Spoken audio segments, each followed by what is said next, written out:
Avengers Doomsday features Doctor Doom as the main villain, but he wasn't set up prior to the previous year. Steve Rogers returns as Captain America, but Sam only appeared as Captain America in 2 projects. Main characters throughout the saga like the Eternals, Shang-Chi, Moon Knight, and even main characters like Spider-Man and Captain America appeared once and then not again for years, or in some cases, they never returned. And then in general, many projects either just weren't very good, some awful, and some wildly wasted potential. In this video, I'll be going over what the saga would have looked like if all of these issues were all rectified and Doctor Doom was planned as the big bad from the get-go. Let's begin with Phase 4. I think it was a mistake to reveal the name of the saga from the get-go. They didn't reveal the name of the Infinity Saga until its final year. So, to add some sort of mystery and extra discussion, the name of the saga will not be revealed for a while. Phase 4, like in the real world, begins in 2021, which in the real world was an insane year with, I think, too much content. As a general rule, every year will include 6 projects. In Phase 4, that will always mean 3 movies and 3 Disney Plus projects, which could mean TV shows or special presentations. No year will have more than 1 special presentation.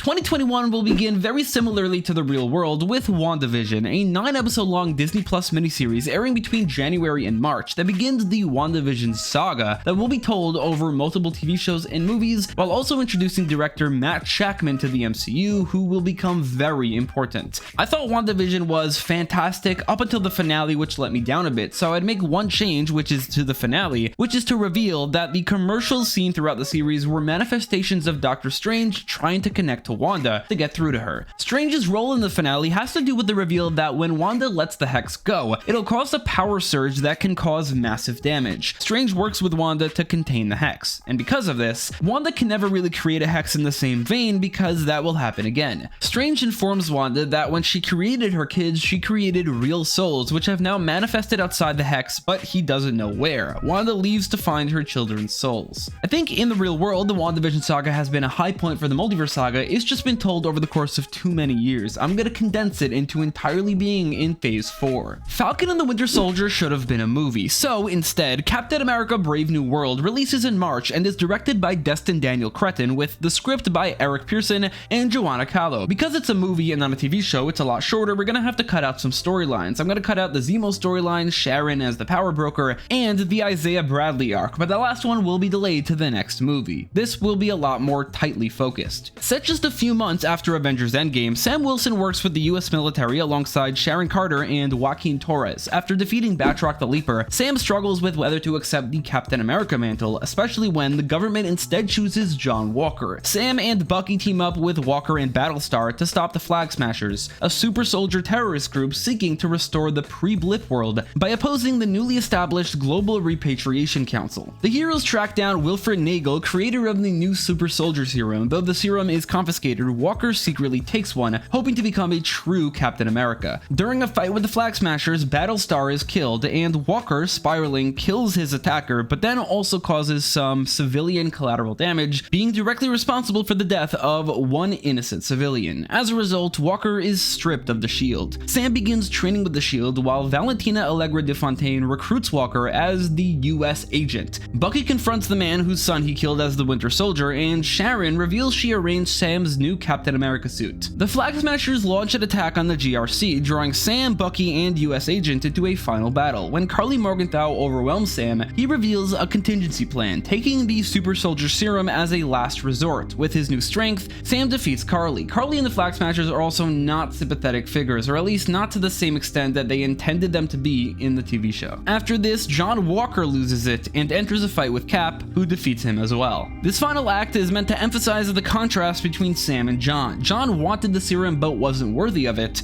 while Sam was worthy but only took it as a sacrifice, not a power grab. The movie ends with Sam fully embracing his role as Captain America and contacting James Rhodes to help form a new Avengers team. Loki Season 1 releases between June and July, was head written by Michael Waldron and directed by Kate Herron, 2 people who will be important to this saga. This series could be the exact same as the real world, as I do not have have any complaints. Kang the Conqueror is an important Avengers villain. Just because he won't be the big bad of the saga doesn't mean that he shouldn't be included at all. Loki Season 1 did a fantastic job at setting him up as a villain and will keep that intact. He just won't be talked about as a big bad villain behind the scenes. The Mighty Thor releases in September. While still directed by Taika Waititi, this version deliberately pulls back from his usual tone, essentially reworking Thor Love and Thunder without Korg's narration or exaggerated humor. After the success of Ragnarok, Marvel would realistically keep Waititi attached. They would simply have the foresight this time to realize that Taika Waititi definitely cannot write this movie. You need someone else to keep him in check, and that will be the writers of Infinity War and Endgame, who absolutely nailed the character of Thor more than Taika ever did in Infinity War, Christopher Marcus and Stephen McFeely. The story takes a more serious approach. In this version, Gore the God Butcher is shown actively killing gods. Jane Foster's cancer is treated with genuine weight, and Thor is portrayed as more focused, intelligent, and emotionally grounded. Thor wears the black and gold armor throughout the film. Lady Sif has a bit of a larger role, and Korg is killed early on as a way to establish some real stakes. In addition, the climax is completely reworked. Gore attacks Omnipotent City, slaughtering numerous gods in his search for the doorway to eternity hidden there. Gore, Thor, and Jane eventually reach eternity, where Jane convinces Gore to abandon his plan, not through comedy, but by pointing to Thor as proof that gods can be selfless, as despite the fact that he's gone through so much pain and suffering in the last few years, Thor is still out there trying to help people.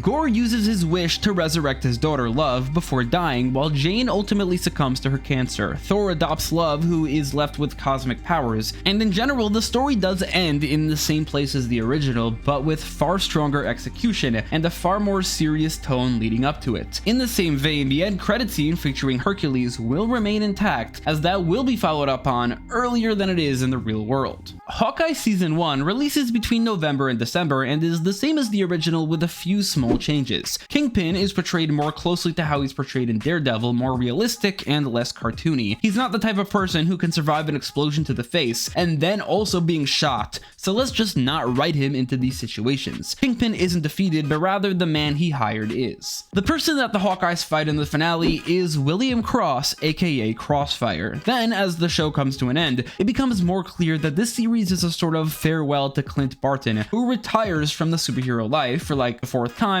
but this time it will be for good. He passes the mantle of Hawkeye to Kate Bishop and gets a genuinely happy ending. This is also the introduction of Yelena Belova, making it a big surprise that Natasha has a sister at all, let alone that she was a Black Widow and is going after Hawkeye. Spider-Man No Way Home closes off 2021 in December as the multiverse is truly explored for the first time. You might have noticed that there was no What If series. I think the series really dropped the ball as a series in general, but also it, I think, took away from the naturally slow build up to a larger and larger multiverse that the MCU absolutely should have done, jumping right into as large of a multiverse and as insane of other universes as it gets. Instead, this first year more so dips its toes in. There was the Quicksilver thing in Wandavision, which will be addressed later. There was the entirety of Loki, but Spider-Man No Way Home is the first true crossover with other franchises, and I think that works a lot better as a slow, natural build-up. People would have been more hyped when they eventually do get around to a larger multiverse. No Way Home is not a perfect movie, but it was beloved and made a lot of money, so I don't think any changes need to be made, so let's move on. Moving on to 2022, I think it was this year where the MCU fatigue really set in thanks to some not great back-to-back releases. Hopefully this version of 2022 sounds a lot better. I personally did like Doctor Strange in the Multiverse of Madness, but I could see the issues that people have with it, and I think it does speak to the general talk of just jumping right in to what they could have slowly built up to. So instead, we have Doctor Strange in the Nexus of Nightmares, releasing in May and following directly after Spider-Man No Way Home. This will be a more Doctor Strange focused story directed by Scott Derrickson, not Sam Raimi, and written by the original Doctor Strange writers. The movie will open with Strange attending Christine Palmer's wedding, still unable to let her go. It's revealed that Baron Mordo has been attempting to kill Strange repeatedly since the first movie. Mordo attacks at the wedding and nearly succeeds, but Strange is saved by a mysterious purple-dressed woman named Clea. Together they defeat Mordo, and Clea reveals she is the Sorcerer Supreme of the Dark Dimension. With the Time Stone destroyed, Dormammu has begun planning his return, and his invasion is imminent. With no Infinity Stone left, Strange and Clea seek the Eye of Agamotto, a once powerful enough artifact to stop Dormammu until its contents were destroyed to use the shell to house the Time Stone. Wong places them under a spell spell that allows them to dreamwalk, inhabiting the bodies of multiversal counterparts through their dreams. However, dreamwalking attracts Nightmare, a super powerful fear lord who traps victims in his nightmare realm forever. Strange and Clea dreamwalk across multiple universes, evading and fending off Nightmare. In each reality, Strange and Clea are married, but the Eye does not exist. They finally reach Earth 612, a reality where the Time Stone never came to Earth. Here, Strange is married to Christine,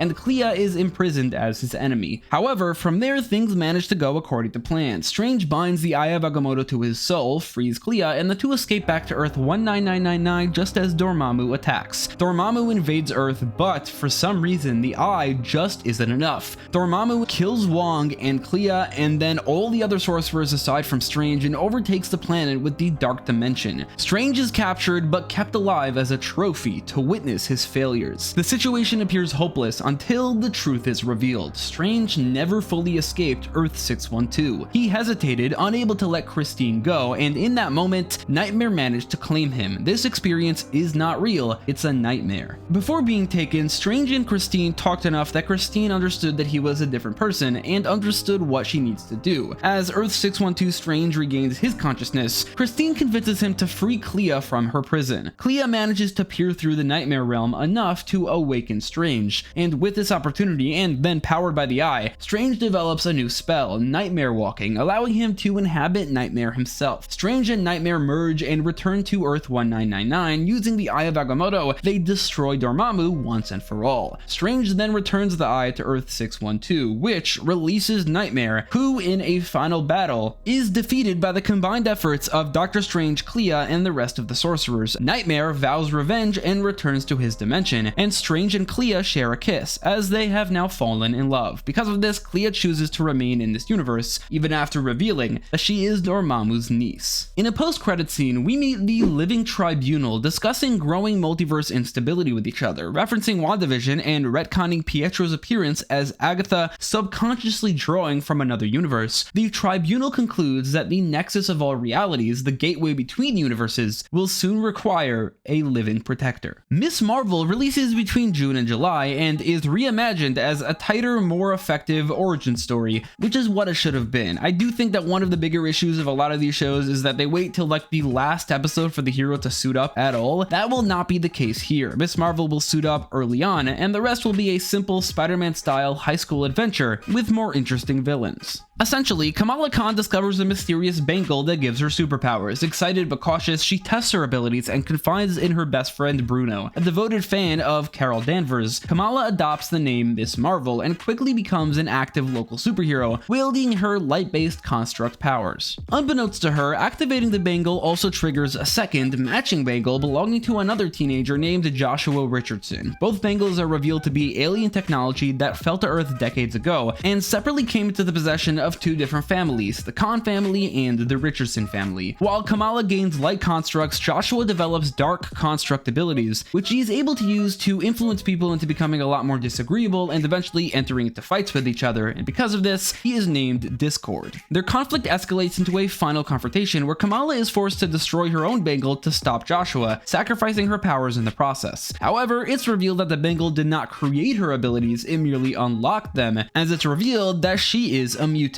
Without the bangle, Kamala still has her powers. The destruction of the bangle attracts the attention of Captain Marvel, who reveals the artifact was Kree technology. Carol Danvers arrives, confirms Kamala's potential, and ultimately recruits her to the Avengers, revealing that she's a member, but also Miss Marvel will be one as well. Ant-Man and the Wasp, Quantumania, releases in July and is reimagined as a sharper, better executed version of the real-world movie, written by Loki's Michael Waldron instead of Jeff Loveness, and directed by Sam Raimi rather than Peyton Reed, as I don't think Peyton Reed was up to this particular task. I vehemently dislike the recasting of Cassie Lang. I think Emma Fuhrmann was better in her one scene in Endgame compared to Catherine Newton in literally anything I've ever seen her in, and that's on top of the fact that it's an unnecessary recast. She was already cast. So even though that means that this video is slightly harder to make because I have to Photoshop many images of Emma Fuhrmann as Cassie Lang, I don't care, I'm keeping this casting. In this version, only Cassie is pulled into the quantum realm, but also it's not just the quantum realm, it's a pocket dimension dimension inside of the quantum realm to explain why it's so different from previous appearances. Cassie is pulled in, but Scott and Hope heroically follow to rescue her. However, they arrive months later due to time dilation. Meanwhile, Hank and Janet team up with Luis and his friends to aid in their rescue from outside. The quantum realm looks very visually cohesive, and MODOK, while still somewhat comical, has a bit of a better design and is written far better. In the city of Axia, Scott and Hope are separated. Hope reunites with Cassie and joins the Resistance, while Scott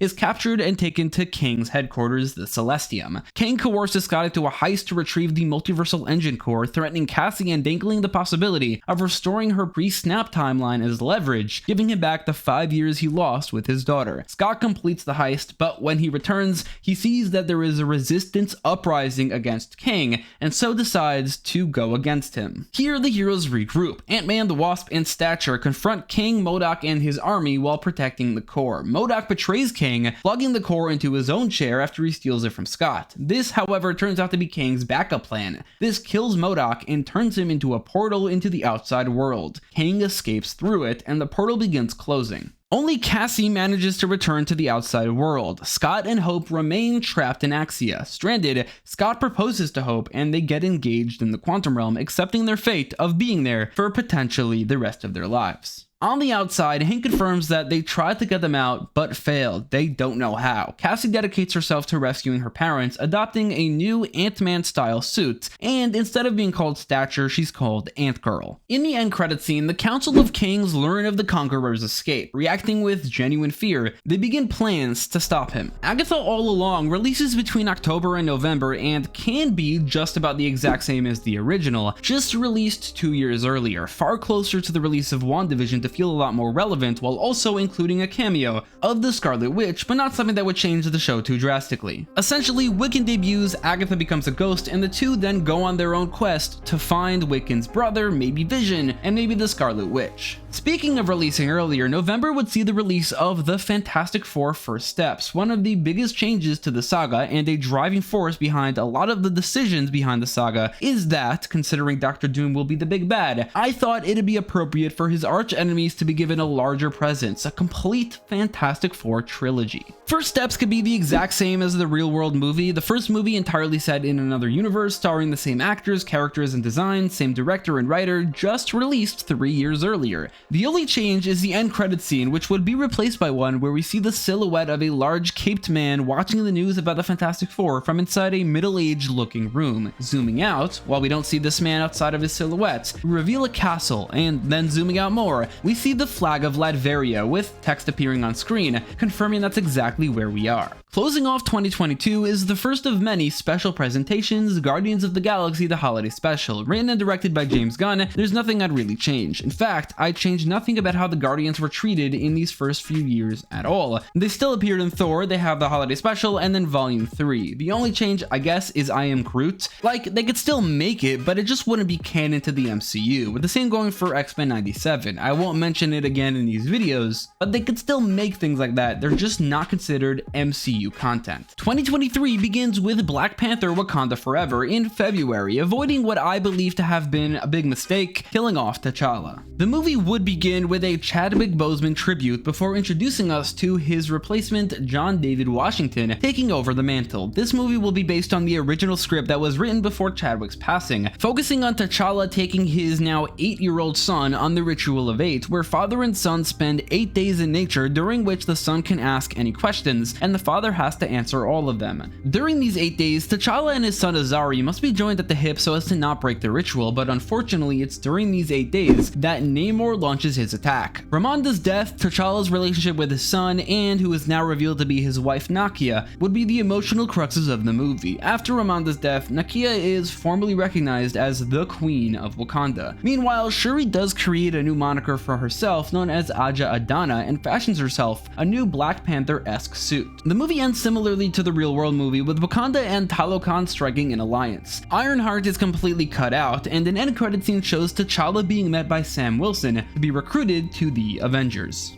Guardians of the Galaxy Volume 3 releases in May and remains unchanged. The movie acts as the departure of James Gunn from Marvel as he moves over to DC, while also being the end of the Guardians of the Galaxy. The structure of the saga fits a lot better this way. The Guardians appear once per year in a 3-year period that makes up the entirety of Phase 4. Small role, special, and full-on movie, instead of what it was in the real world, which is just awkwardly being one of the first movies in Phase 5. I think this works a lot better. The Guardians saga is brought to an end at the perfect point, and with a possibility for this new lineup and Star-Lord on Earth to return, which they will after a bit of a break. VisionQuest releases between June and August and is the third and final part of the 3-part Wandavision saga, condensed from what it is in the real world, which is 6 years and 3 phases with Scarlet Witch dying in the middle, to what it is here, 3 years, 1 phase, and with the finale to all of this being in the end of phase Avengers movie coming in a few months. This series is head written by Terry Matalas and directed by the same people who will direct it in the real world. In VisionQuest, we follow White Vision as he tries to find his own identity. Vision goes on a quest through both Earth and the cyberspace, meeting and or facing off against all of his fellow Stark AIs, all of whom are turned into robots and also at times humans as well. Eventually, Vision's quest leads him to meeting Tommy Sheffer, the reincarnation of the son of his Chaos Magic memory counterpart, who now has the same powers as he did in the Hex, super speed.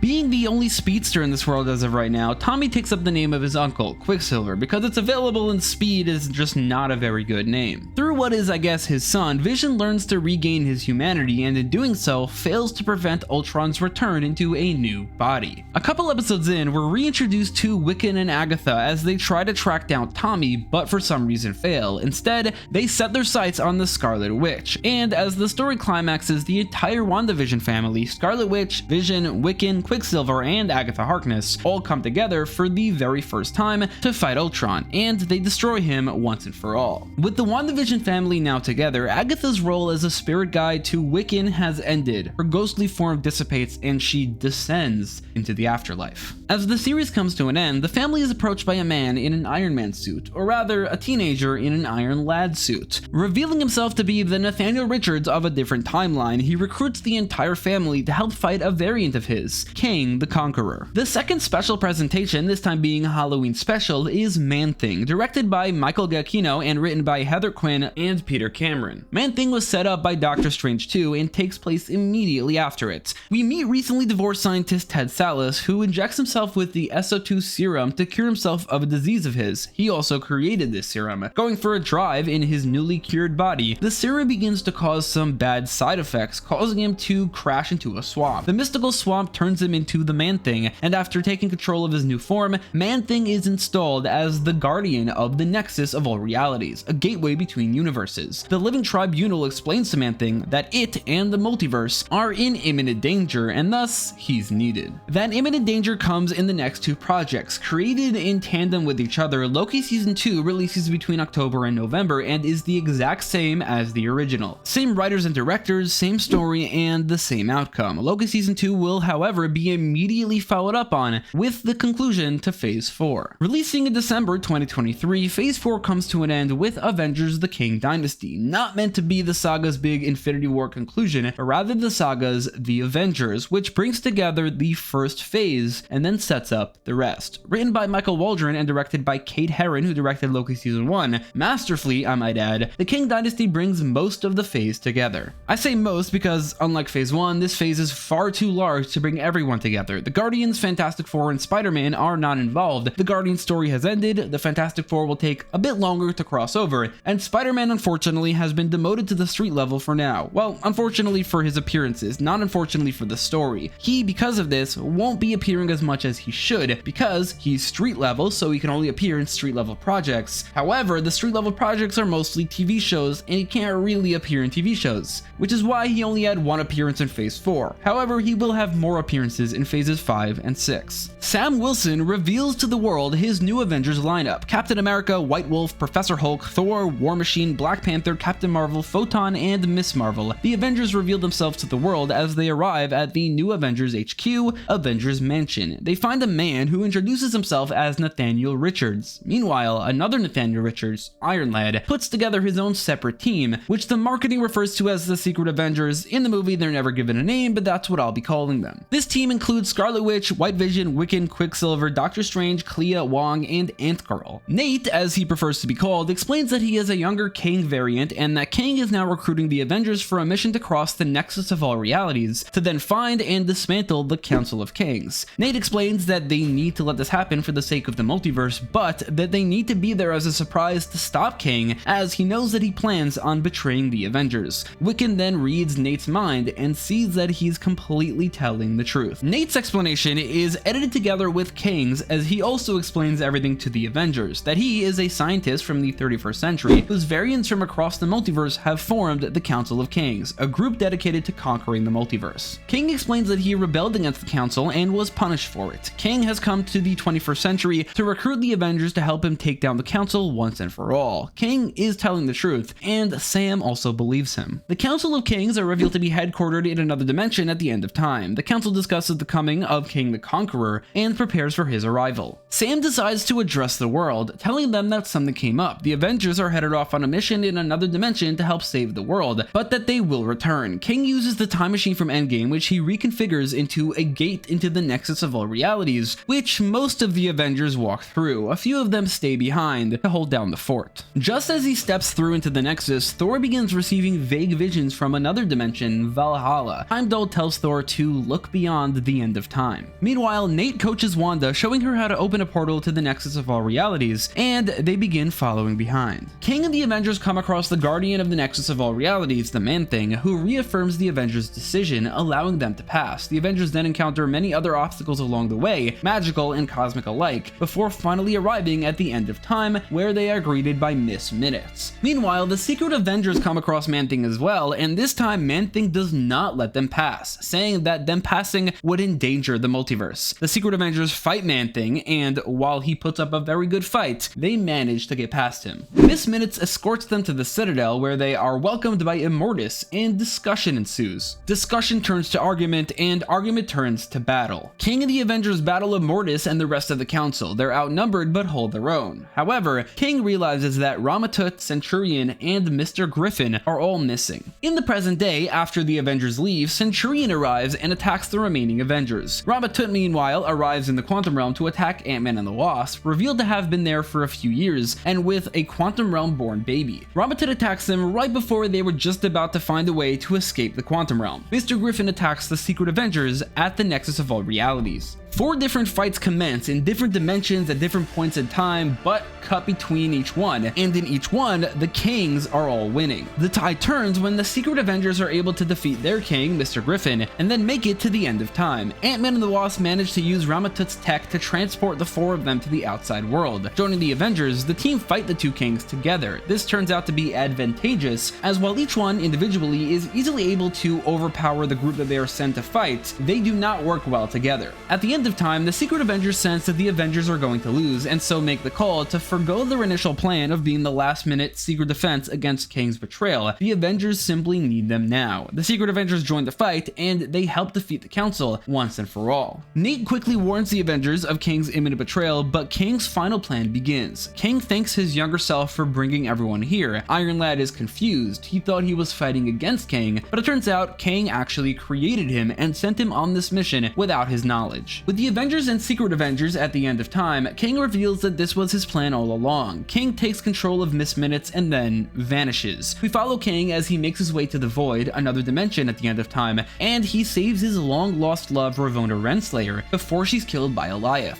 Kang uses his tech to take control of Alioth and transports him to the dimension that the Avengers are in, while he makes his way to the present day to conquer it. He claims that he thought that the 21st century, without the Avengers, is the perfect time to conquer Earth, and then lay the groundwork for a dynasty that could last millions of years. The present day Avengers keep on holding their own against Ramatut and Immortus, but then Kang the Conqueror and Ravonna arrive, Ravonna in a new suit. They kill the other Kangs and attack the Avengers. The Avengers are completely outmatched, and it seems hope is lost. At the end of time, the more powerful Avengers hold back Alioth. Scarlet Witch cannot let go for a second to open a portal into the Nexus of all realities, or Alioth will eat them. However, Thor's visions finally manifest. Thor hallucinates into another dimension at the end of time, where he non-vividly meets his brother, Loki, who tells him he'll explain everything eventually. They'll meet again, but for now, Thor allows Loki to enhance him with his power. Stormbreaker begins glowing green with the energies of the multiverse flowing through it, and Thor shoots green lightning at Alioth, destroying him for good. Even with Alioth defeated, Iron Lad explains that he knew the exact coordinates in time travel in order to get to the end of time. He's not sure how to get back from here. In the present, the Asgardians show up to help fight Kang, but even then, Kang has a major upper hand. Having recently defeated him, Kang underestimates Ant-Man, who manages to trick Kang into a position where he can take a small piece of his tech, which he studied extensively while in the quantum realm, to send a signal to the other Avengers. Iron Lad is able to piggyback off this signal, and he finds a way back. Scarlet Witch, after having pushed herself almost to her limit to fend off Alioth, pushes herself to her actual limit, opening up another doorway back to the Nexus of all realities. Wanda holds it long enough for everyone to go through, but the strain proves too much. Wanda collapses onto the ground, and Vision returns through the portal to be with his love. The two tell their kids to live as the portal closes. As Wanda loses her life,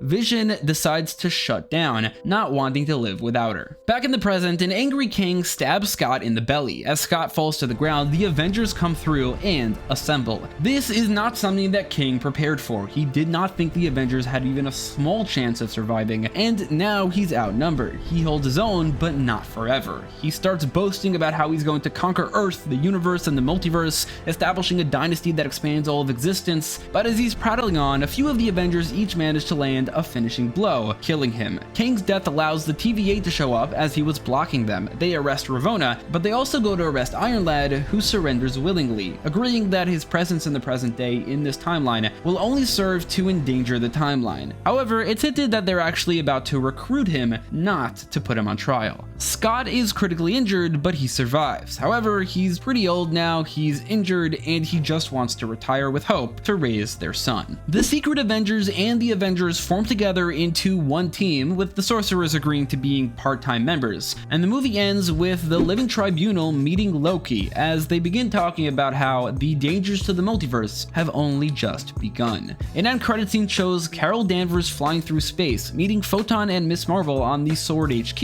and then looking into space, seeing a crack forming in the fabric of space-time. Another end credit scene shows the Living Tribunal again as he returns to the Nexus of all realities and meets Man-Thing, telling him that he served his purpose for now. He can return to Earth, but also he needs to find someone, a man named Jack Russell. And so there you have it. This is Phase 4, featuring the endings of the stories of characters like Hawkeye, the Guardians of the Galaxy, Ant-Man and the Wasp, and Scarlet Witch and Vision, reassembling the Avengers, laying the groundwork for the multiverse, introducing the Fantastic Four, Miss Marvel, Wiccan, the new Quicksilver, and Man-Thing, all while telling the complete Kang story and what is hopefully 18 good individual stories on their own. I tried to make it so that no one had too big of a gap between appearances, but like I already mentioned, it wasn't really possible with Spider-Man. But it's not like the Infinity Saga was perfect. The Hulk appeared in 2008 and then not again until 2012 with a new actor, so I guess this could be considered the equivalent to that. Let's get into Phase 5, another 3-year-long period lasting from 2024 to 2026. But Avengers Doomsday will not be releasing in 2026 here. We're delaying it to the end of Phase 6 for a longer and more cohesive saga. Make sure to leave a like, subscribe, and become a member in the Noble tier above for early access to videos, or the King tier for a special shout out. Thanks to these members for the extra support. Phase 5 will continue to focus on the multiverse, with multiple major projects taking place in other universes, but also with a very clear street level focus at the same time. So, starting in 2024, originally unplanned, Marvel noticed a strong audience reaction to Kate Bishop and Yelena Belova's chemistry in Hawkeye Season 1, resulting in a sequel series, Black Widow and Hawkeye, released between January and February and created by the teams behind the real-world projects of Hawkeye and Black Widow. History repeats itself as a new Hawkeye and Black Widow duo find themselves in Budapest. The series begins with Hawkeye operating as a New York vigilante seeking Avengers recognition but not getting it, when a battered Yelena Belova arrives at her apartment asking for help. Yelena claims that she was attacked by rogue Black Widows and there's no one else she can trust. Although it becomes clear that she was also out for Kate's money and resources, Kate still agrees to help. They travel across multiple countries battling Black Widows and Taskmaster before finally meeting Alexei Shostakov, the Red Guardian, Yelena's father figure of sorts. Along the way, Yelena and Alexei mourn Natasha Romanoff, revealing that their manipulated family, which is similar to the real-world movie, was very real to Yelena. Yelena eventually confesses another motive. A widow named Susan is actually Kate's long-lost sister. This causes a rift between Yelena and Kate. Tensions escalate when Yelena reunites with her mother as well, but her mother in this version is evil. She betrays her and returns her to the Red Room. The story climaxes in Budapest, where the team finds the Red Room and learns that Dreykov is alive. Unable to harm him, Yelena and the others are overwhelmed by Widows and Taskmaster. Susan briefly breaks free to help, but is therefore killed for defying her conditions. Regrouping, Kate, Yelena, and Red Guardian defeat Taskmaster, kill Dreykov, and free the remaining Widows. Afterwards, they all separate, including Taskmaster, who goes free. Yelena is recruited by Valentina Allegra de Fontaine. Red Guardian then moves to the United States to be closer to his daughter, and Kate finally gets her wish of Avengers recognition. She's approached by Miss Marvel, who reveals that she's recruiting her to the Avengers. Spider-Man has been absent for a little while, not as long as in the real world, but now he's back and he's going to be appearing pretty frequently from now on. Starting with Spider-Man Brand New Day, releasing in April and closely mirroring what I believe the real world movie will look like. With some changes, it's mostly based on what I think it'll look like. This video is releasing before the movie comes out. It was written before the trailer, but even if what I think about the movie is different from what it ends up being and this part of the video ages poorly, that doesn't actually matter. This will simply be a different version of Spider-Man Brand New Day, especially since there's going to be another Spider-Man movie before Avengers Doomsday, which is not the case in the real world. Spider-Man Brand New Day is directed by Destin Daniel Cretton and written by the same people who are writing it in the real world. Peter Parker now is completely alone after the previous saga. He's in college with no social life, dividing his time between classes, photography work for the Daily Bugle, and being Spider-Man. MJ and Ned briefly appear, having coincidentally enrolled at the same college, drawn by a vague sense that something was missing in their lives, so instead of going to MIT, they remained in New York. Peter keeps his distance as Ned forms a new close friendship, and MJ begins dating a man named Paul. Though deeply painful, Peter accepts this as the cost of his sacrifice. To contrast the darkness of Peter Parker's life, we see a montage of what Spider-Man has been up to in the last few years, and he's at his peak, becoming New York's most effective, respected, and beloved hero. Even J.J. Jameson is giving him some slack. He has teamed up with Daredevil and the Punisher, battled the Hand, Scorpion, and the Rhino, and fought criminal empires run by Tombstone, Hammerhead, and the Kingpin. The Kingpin briefly appears while campaigning for mayor, but that will be the story of a different project. So Spider-Man is thriving, but Peter is at his lowest point. This imbalance peaks when a violent gang war erupts between Tombstone and Hammerhead. The conflict's scale overwhelms Spider-Man in a way he hasn't faced in years. Because at this moment he feels like he's not thriving as Spider-Man either, Peter allows himself normalcy in his real life and agrees to a date with a fellow student named Gwen Stacy. This name unsettles him, and although he's drawn to her, something feels wrong. They grow close and eventually hook up, after which Peter experiences dramatic physical changes. He becomes stronger than ever and is horrified when organic webbing begins emerging from his body. Alarmed, Peter investigates his condition, researches spiders, and consults Bruce Banner for scientific insight, unaware that Gwen has been monitoring him. When he finally finds this out, Gwen reveals that she's not actually Gwen Stacy, she's Adriana Soria. She has telepathy, which is where she got the name Gwen Stacy from, because Peter was aware of that name from the Andrew Garfield Spider-Man. Adriana Soria is an ancient mutant with immense strength and telepathic abilities tied to insects. Known as the Spider Queen, her proximity has altered Peter's biology, accelerating a dormant transformation. She deliberately manipulated Tombstone and Hammerhead into a war to weaken Peter and destabilize the city. Peter soon enters a cocoon, losing his grasp of humanity entirely. He emerges as the monstrous Man-Spider. The Spider Queen escalates further by provoking Bruce Banner, forcing the Savage Hulk's return and unleashing him on the city to exhaust Man-Spider, with the intention of controlling and eventually breeding with him, create a new race of mutant spider creatures. In his Man-Spider form, Peter is able to keep up with the Hulk, but eventually both Man-Spider and the Hulk manage to regain their humanity. The Spider Queen then transforms into a massive spider monster. Peter loses his organic webbing ability, and he only has one cartridge of webbing left, which he uses to conceal its identity by webbing up his face. So he must fight the Spider Queen without his webbing. But with help from Bruce Banner, they come up with a plan that ends in the Spider Queen's defeat. But as she is defeated, and this wasn't Spider-Man's fault, she also withers away and dies. Afterwards, Peter resolves to try and balance his lives as Spider-Man and Peter Parker, rather than sacrificing one for the other. After this, Peter goes to the cemetery to visit his aunt and uncle. While there, he meets MJ, who came to visit Aunt May, as she did know her, and the two agree to be friends as MJ is in a relationship. Peter also introduces himself to Ned and his new friend, who turns out to be Harry Osborn. These events have altered Bruce Banner as well, permanently bringing back his Savage Hulk persona, which will set up a major future project. Deadpool and Wolverine releases in July, and while I didn't think it was a great movie, it was very successful and widely beloved, so I can't really justify changing much. It'll be directed and written by the same people as in the real world, serving as the first true reintroduction of the X-Men, specifically Earth 1005, one of the saga's three main universes. It also introduces the very key concept of anchor beings, except it's not going to be a key concept at all. This is going to be my one change. Technically not really a change to the movie, but they later reveal that the whole concept of anchor beings was a lie told by Mr. Paradox. They don't exist, they don't make any sense, so I'm not going to implement them. The X-Men will be further explored in the saga before Doomsday. Now, I personally definitely would have just introduced a new version of the X-Men instead of bringing back the old X-Men, but I feel like that's too big of a change from what the real Avengers Doomsday is going to be. The new X-Men team will be set up after Secret Wars in this version of the saga as well. Daredevil Born Again Season 1 airs between August and September. Just like the saga as a whole, Daredevil Born Again will have a clearer vision from the start, being designed as a direct continuation of the Netflix show, showrun by the same people as the Netflix show, Drew Goddard and Eric Olson. The season remains broadly similar to the real series, while differing in key areas. Foggy is not killed off, and he and Karen remain central figures as they run the now successful firm Nelson, Murdoch and Page, which takes on the trial of the White Tiger against District Attorney Kristen McDuffie. Another major change is the inclusion of Echo, making her return from Hawkeye Season 1 here instead, with a side storyline that leads to her becoming the first real recruit in Daredevil's anti-Kingpin army, replacing the need for a standalone Echo series, which will not happen.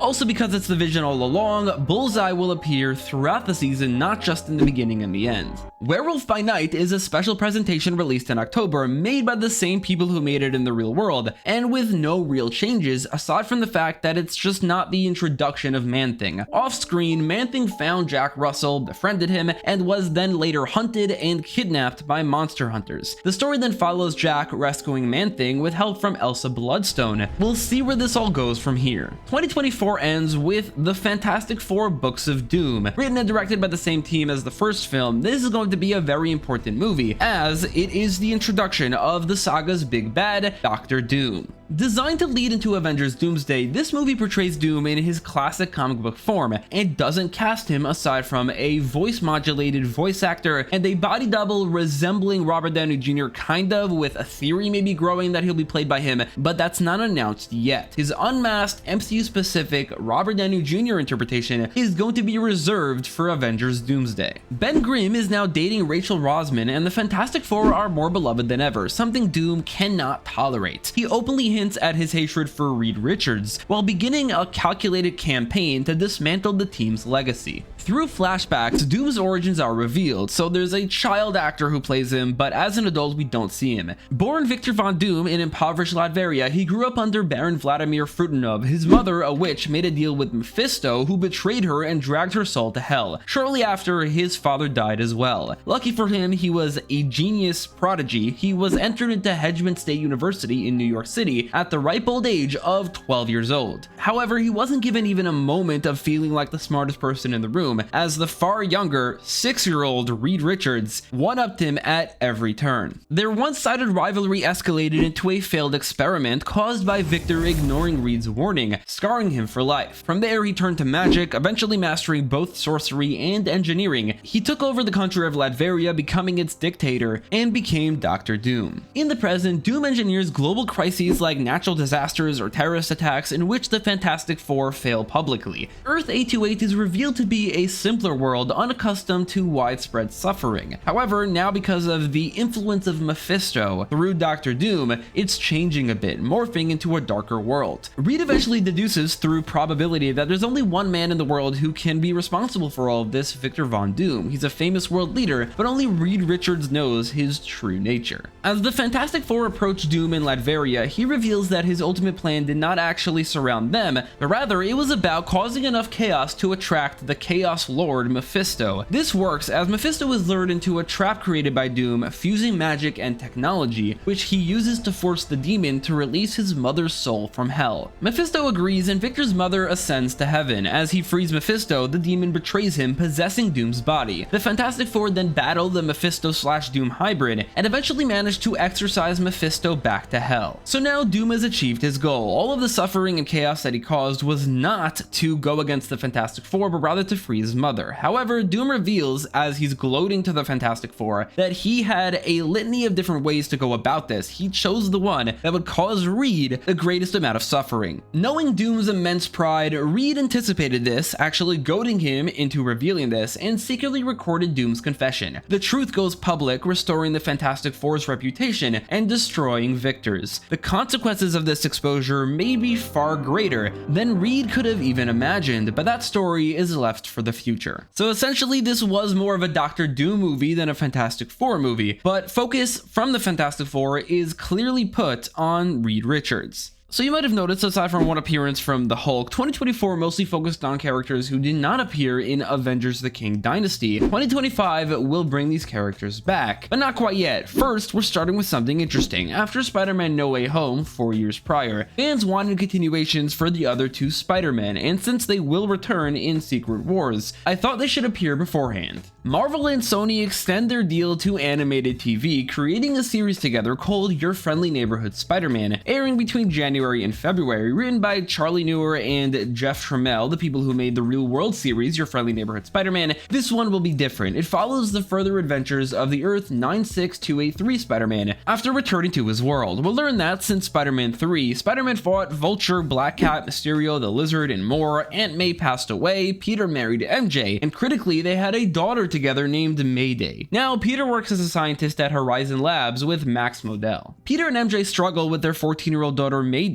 who becomes Spider-Girl against their wishes. Facing villains like Electro and Rhino, father and daughter bond as he accepts her as his crime-fighting partner. The story expands as other Spider people appear, including Scarlet Spider, Kane, and clones created by the Jackal, the season's main villain. Ultimately, all those clones die, including Kane, except for the Scarlet Spider, who becomes his own hero, Ben Reilly, and together they all defeat the Jackal. As for the Andrew Garfield Spider-Man, he will appear elsewhere, but not actually in this phase. He won't appear until Phase 6. Captain Marvel Binary releases in May and expands the real-world Marvel's most interesting moment, the ending, into a full movie, serving as the X-Men's true MCU introduction. Written by Beau DeMayo and directed by Chloe Zhao, it begins with the Kang Dynasty post-credit scene. An incursion between Earth 19999 and Earth 1005 opens a rift, causing chaos and drawing the nearby Marvel's trio, trading at the Sword HQ, to intervene. Using their light powers, they try to close the rift, but realize that there are people at the other side trying to close the rift as well. Eventually, they realize that they need to close the rift from the inside, but are now stranded in another world. Here, they meet the heroes who were trying to close the rift, the X-Men, with this lineup, plus aided by Magneto. Others are hinted at, but they're absent. This is the lineup. The rift entangles the Marvel's powers, causing them to switch places when they use them, and Professor X and Magneto actually experience a similar effect. Beast studies the anomalies as the Marvels learn about mutant struggles. The X-Men have recently advanced mutant rights, helping form Genosha, which the UN is about to recognize. However, at the UN, they're attacked by an anti-mutant hate group led by Carl Denti, aka the Executioner. The Marvels assist the X-Men. Carl shoots Iceman with a mutant cure, triggering Magneto and Professor X to merge into the powerful Onslaught. Controlled by anger, Onslaught kills Carl and sets out to exterminate humans. Cyclops leads the X-Men, while Carol Danvers leads the Marvels against Onslaught, but he proves too powerful. Eventually losing his mind, Onslaught pivots from trying to kill all humans to destroying the world, using the combined powers of Magneto and Professor X to reverse the magnetic field of the Earth. All over the world, natural disasters begin occurring. To stop this, the Marvels decide to merge as well into the all-powerful being Binary, who are able to split Onslaught into two. However, the Binary form is too strong for them, and they begin turning into pure light. To save them, Rogue absorbs their energy, restoring the trio to their normal selves, except for Carol Danvers, who has now lost half of her abilities to Rogue, meaning both Captain Marvel and Rogue are now half as powerful as Captain Marvel has been up until this point, making them both as powerful as they typically are in the comics.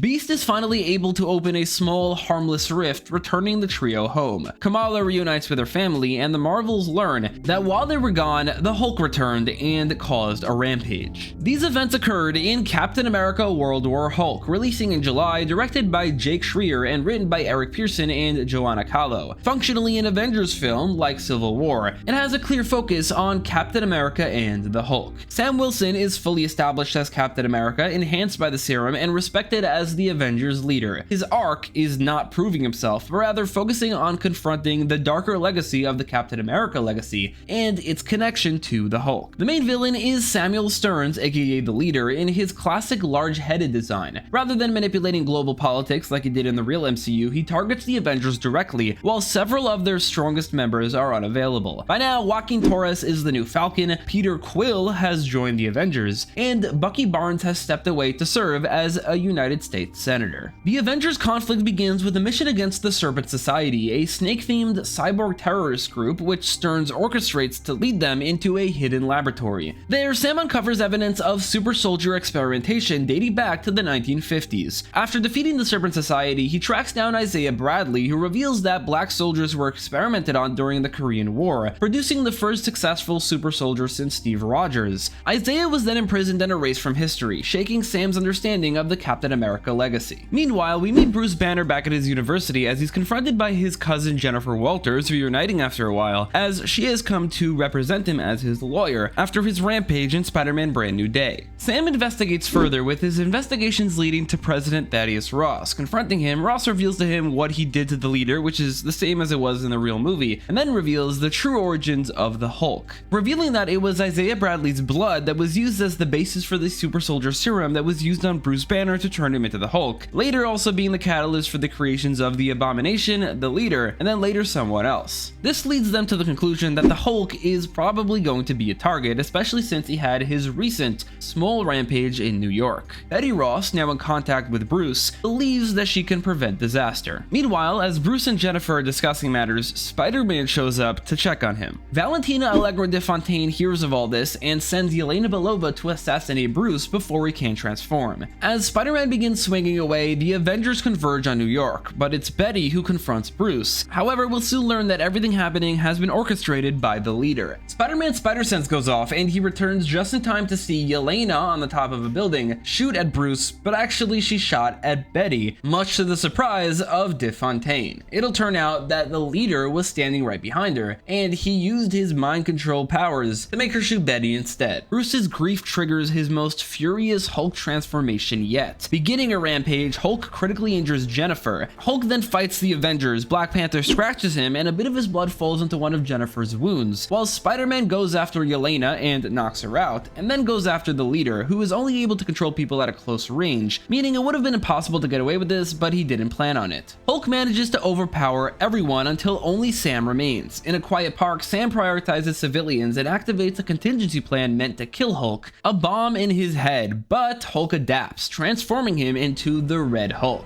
Red Hulk decimates military forces and heads for the White House to kill Ross, who he sees as responsible for Betty's death. Jennifer begins transforming, and Betty is revealed to be alive. At the White House, Hulk causes devastation, defeats Bucky, and is about to kill Ross, but Sam shows up and begins to talk the Hulk down. But the Hulk, blinded by rage, does kill the president, which is going to be a twist because everyone assumed that Ross would turn into the Red Hulk eventually. The Red Hulk even appears here, but no, it was Bruce who turns into the Red Hulk and Ross dies. Hulk's anger begins to grow, and he now sets his sights on Sam. However, this time Sam talking him down does work, as he talks about what he has learned about the Captain America legacy. He's sticking to the role to make it what it should be, not what the government made it, and the Hulk should be the same. Sam then learns that Betty is still alive, and he relays that information to the Hulk. Hulk reverts back to Bruce, and Sam arrests him, placing him in a secure facility. However, it's too late. The Hulk killed the President of the United States. Sam announces that the Avengers are now fully unaffiliated vigilantes and recruits She-Hulk, while Black Panther leaves the team due to the political situation. Ross is replaced by his vice president, James Ritson. De Fontaine covers up Yelena's actions, but notes that her usefulness is decreasing. Sam is interviews with Isaiah at the Captain America Museum, revealing that he arranged an exhibit for him to add him to the Captain America legacy so that the public knows everything. Finally, a post-credit scene reveals that Rhodey is a Skrull, but unlike in Far From Home, this is played as a sinister reveal. An end credit scene shows Black Panther having left the Avengers, meeting with Namor and Doctor Strange to come up with an idea to form a new team to keep the Avengers in check in case something like this, where one of their members goes insane, happens again.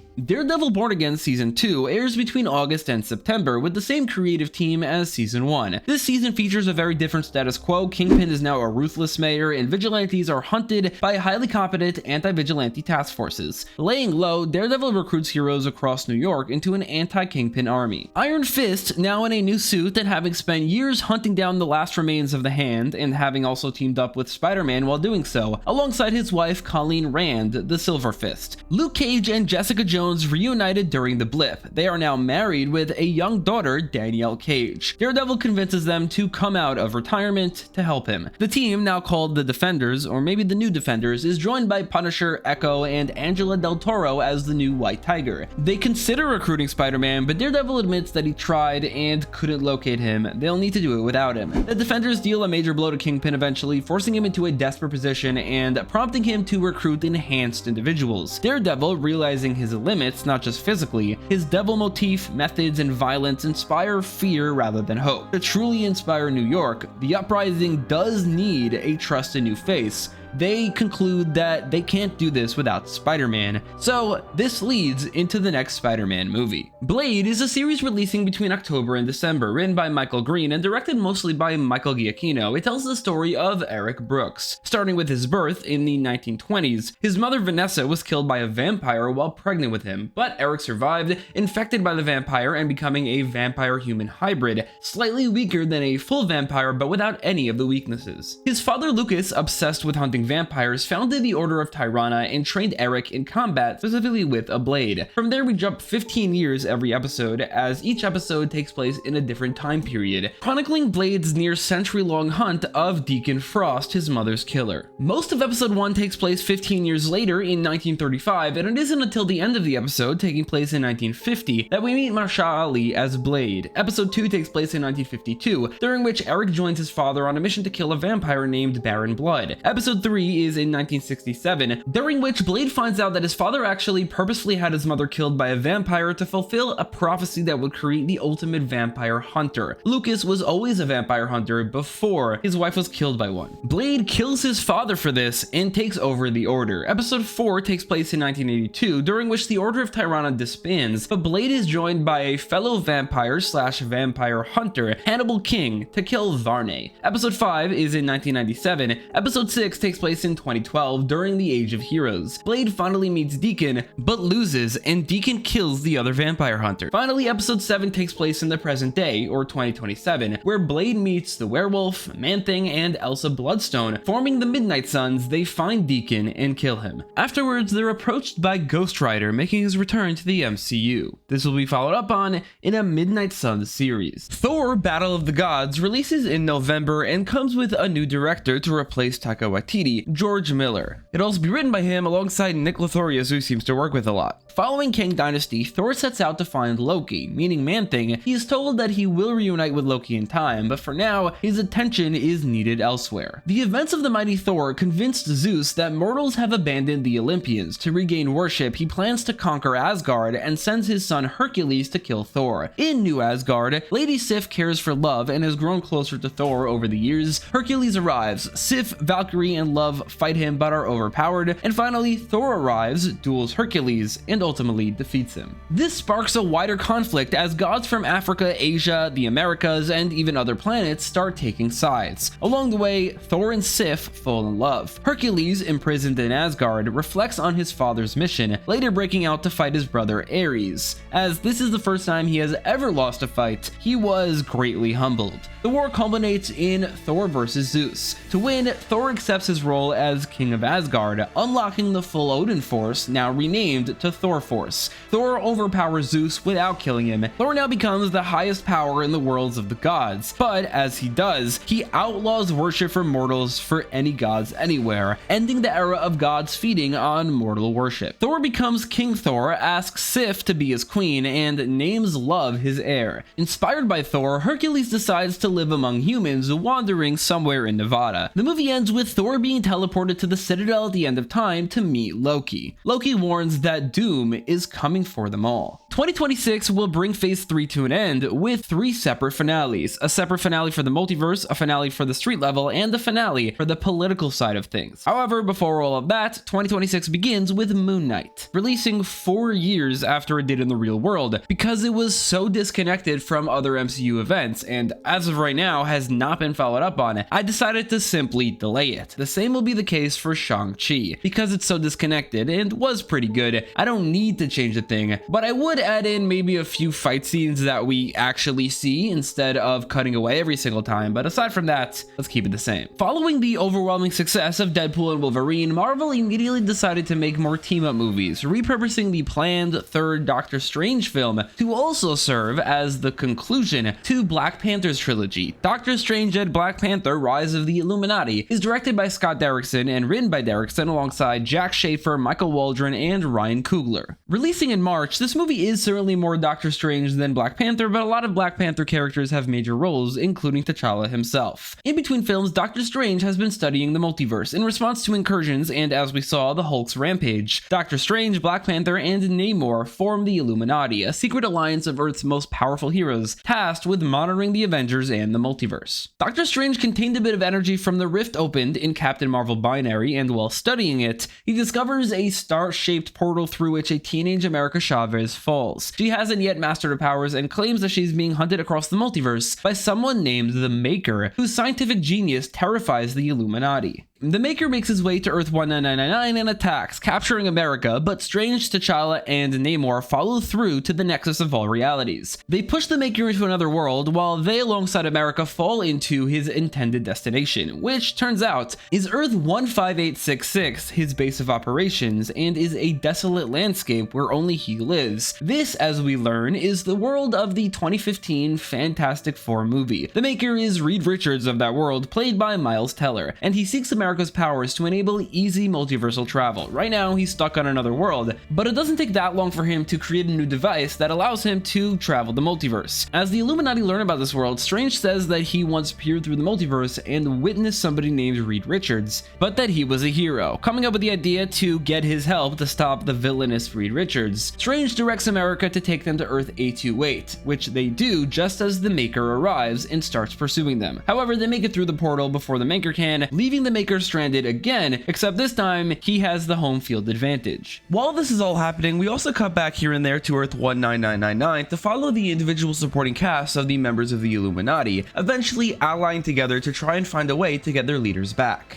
On Earth 828, 2 years after the Fantastic Four's last adventure, the Illuminati and the Fantastic Four team up to defend against the Maker. Namor is attracted to Sue, as a reference to the comics, but she isn't interested in the slightest. Using the 828 Fantastic Four, they emotionally manipulate the Maker and ultimately defeat and imprison him. America tries to open a portal back home, but fails. For some reason, she is unable, leaving the Illuminati stuck on Earth 828, where Reed Richards becomes a member. 1 year later, as Strange, T'Challa, and Namor have been missing for this long, they've now been replaced. M'Baku becomes king of Wakanda, and Shuri becomes the Black Panther. Atuma has become king of Talokan, and Wong, well, he's technically been Sorcerer Supreme this entire time anyway. In a post-credit scene, the Maker escapes his prison and returns to his world, still alive, but having given up on stealing America's powers. Avengers Secret Invasion releases in May, directed by the Russo brothers and written by Christopher Marcus and Stephen McFeely, who all return to their roots of Captain America the Winter Soldier for a grounded political thriller that gives the Secret Invasion event what it should have gotten, an Avengers movie. This is what the Avengers lineup looks like right now. The younger members of the team are absent, to be explained in a little bit. This is the roster, and the story begins with the Avengers facing off against the Masters of Evil, a villain group assembled by Baron Zemo and consisting of Batroc the Leaper, Ghost, Abomination, Black Knight, and the Enchantress. Their name does not signify that they believe themselves to be evil, but instead reflects their beliefs that they will master the defeat of the Avengers, whom they see as evil. A major opening battle kicks off the film, one of the most action-heavy sequences, as much of the story that follows is more tense and political up until the ending. The Avengers ultimately defeat the Masters, but during the chaos, Zemo manages to orchestrate a devastating moment, killing War Machine. But anybody who saw Captain America World War Hulk and saw the end credit scene knows that Rhodey is a Skrull. He's revealed to be a Skrull as he dies, and the moment is caught on camera, shocking the world. Carol Danvers, now underpowered, is horrified. Looking at her teammates, she realizes she has no way of knowing who to trust, and for the first time in a while, feels genuine fear. For all intents and purposes, Captain Marvel is the main character of the movie. The revelation sparks global panic, conspiracy theories spread rapidly, and the issue escalates to Congress, where discussion begins about anti-Avengers protocols that Valentina Allegra de Fontaine already started putting in place after the Hulk's rampage. Valentina enters the story alongside US Agent who makes a return, Black Widow, and Taskmaster, who are all under her employ. She convinces the government to allow her to recruit other supervillains, including every single member of the Masters of Evil, to serve as a controllable counterforce to the Avengers. Black Knight is revealed to be Dane Whitman, wielder of the Ebony Blade, a cursed weapon that amplifies the darkness in its user. Dane's involvement in the Master's actions fills him with guilt, quietly pushing him towards the light, though he is not quite there yet. Nick Fury returns to Earth and reconnects with the Avengers. The team, however, fractures into two groups. Since Skrulls can't naturally replicate superpowers and only possess slight enhanced strength, the Avengers with no powers or lower level strength are considered suspect. This leaves Carol, Monica, Thor, and Jennifer forming a covert second incarnation of the Secret Avengers, while Sam Wilson and the remaining Avengers head to Washington to plead their case publicly. While attempting to reason with the government, Sam notices something deeply wrong. The political decks are so stacked against them that it becomes clear the government has been compromised, and it's very likely that they've been infiltrated by Skrulls. Shortly after, Sam and the others are arrested. One senator who does have his side and Sam knows he can trust is Bucky Barnes, so Sam confides in him. Carol's team tracks Talos to Europe, where his tragic story is revealed. Long ago, Fury had located a new world for the Skrulls. However, it took years to establish a functioning society, and by the time they did, they were then, shortly after, devastated by the blip. Gaia died in the blip, thus Talos and Soren fled to Earth. When everyone returned, Talos and Soren were denied permission to return to their planet. During this time, Gaia is indoctrinated into a growing movement that began when the snap occurred. Shortly after, the Kree attacked the Skrull world, forcing thousands of Skrulls, led by someone named Kl'rt,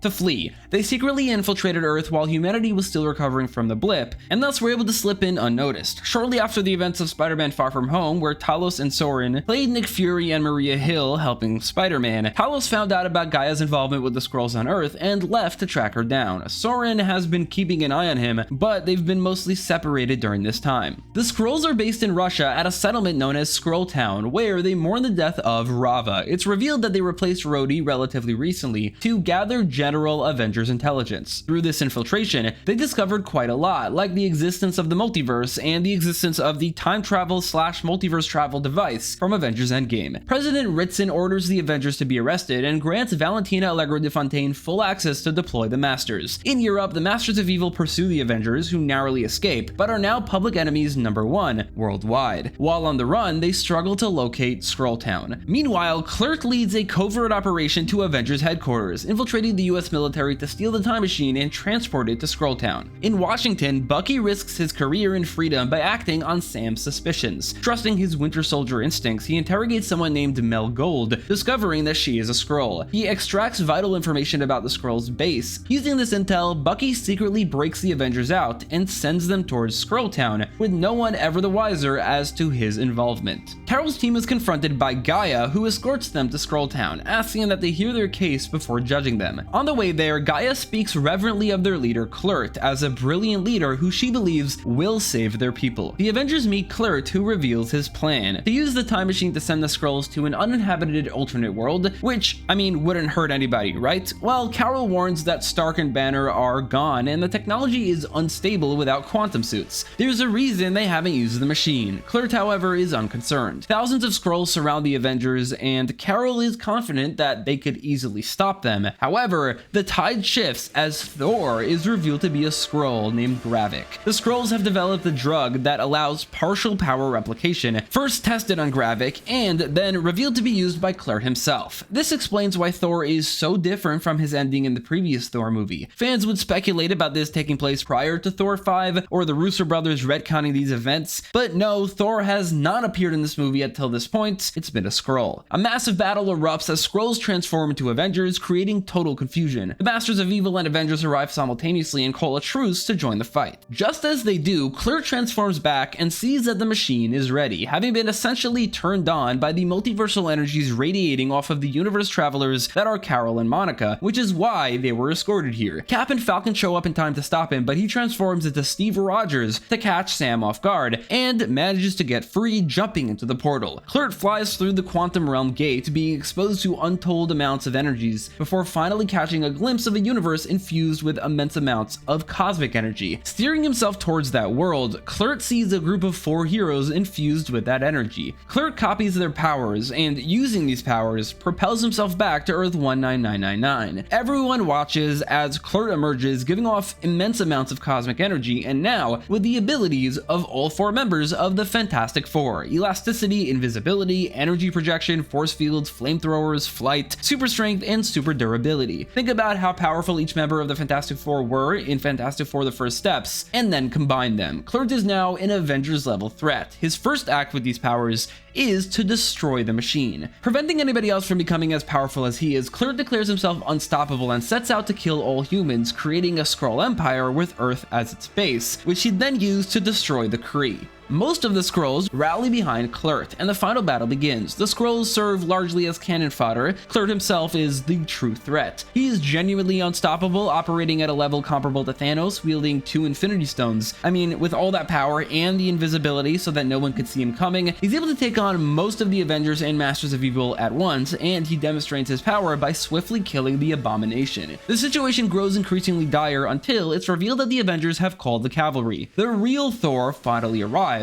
King Thor, who channels the Thor Force, he dramatically shifts the tide of battle. As the chaos unfolds, attention turns to the damaged time machine, now irradiating unstable energies and tearing open a growing crack in reality, another incursion. Thor, Carol, and Monica are forced to divert their focus to containing it, while Kl'rt descends into a blind, violent rage, fully revealing his psychopathic nature. He murders Talos in cold blood, an act that shatters the remaining faith many Skrulls have in him. Gaia and others turn against Kl'rt, but he then kills Baron Zemo, further escalating the chaos. Overwhelmed by guilt for his role in the destruction, Dane Whitman feels the Ebony Blade calling him to sacrifice. Events align as Gaia deceives Kl'rt, leaving him vulnerable. Without hesitation or concern for his own life, Black Knight charges him. The purity of Dane's selfless act allows the Blade's true power to break through its dark corruption, revealing the legendary sword Excalibur as the black goo of the sword falls off. Black Knight drives the blade into Kl'rt's chest, and he kills him. With Kl'rt defeated, the combined efforts of the heroes begin closing the incursion. Leaderless and disillusioned, however, the remaining Skrulls follow Gaia's lead, walking through the incursion in search of a better future. The Skrulls miraculously arrive on an uninhabited planet on Earth 828, or Universe 828, getting a decent ending. With the secret invasion at an end, Valentina orders the Masters to arrest the Avengers, but Black Knight turns on them and the Masters are swiftly outmatched. Enchantress also stopped listening to Valentina once she met the real Thor, falling deeply in love and then setting out to win his favor. Thor rejects her, so she attacks him, but he attacks back and knocks her out pretty easily, taking her back to Asgard to stand trial. The Avengers then search desperately for the real Rhodey, eventually finding him and a few other captives alive in Skrull captivity. The Skrulls genuinely avoided killing humans. Rhodey was kept alive simply because they refused to execute him. The damage, however, is already done. With the back-to-back events of World War Hulk and the Secret Invasion, Earth's population is traumatized and they're sick of it, so they lose faith in the Avengers, uncertain whether they're even human. Officially, the Avengers are exonerated, and President Ritson turns his attention to other aliens, declaring war on all the remaining Skrulls on Earth, making the situation a lot worse. The Avengers officially disband, retreating from the public eye to operate from the shadows. However, they remain active, with Black Knight joining their ranks, now based out of a secret headquarters on an island off the coast of New York, formerly the Master's base. Rhodey, however, retires from the hero life for good, switching focus to running against Ritson in the next presidential election. The end credit scene goes back to the climax of the movie, showing the darkness of the ebony blade separating from Excalibur, revealed to be a living, symbiotic substance.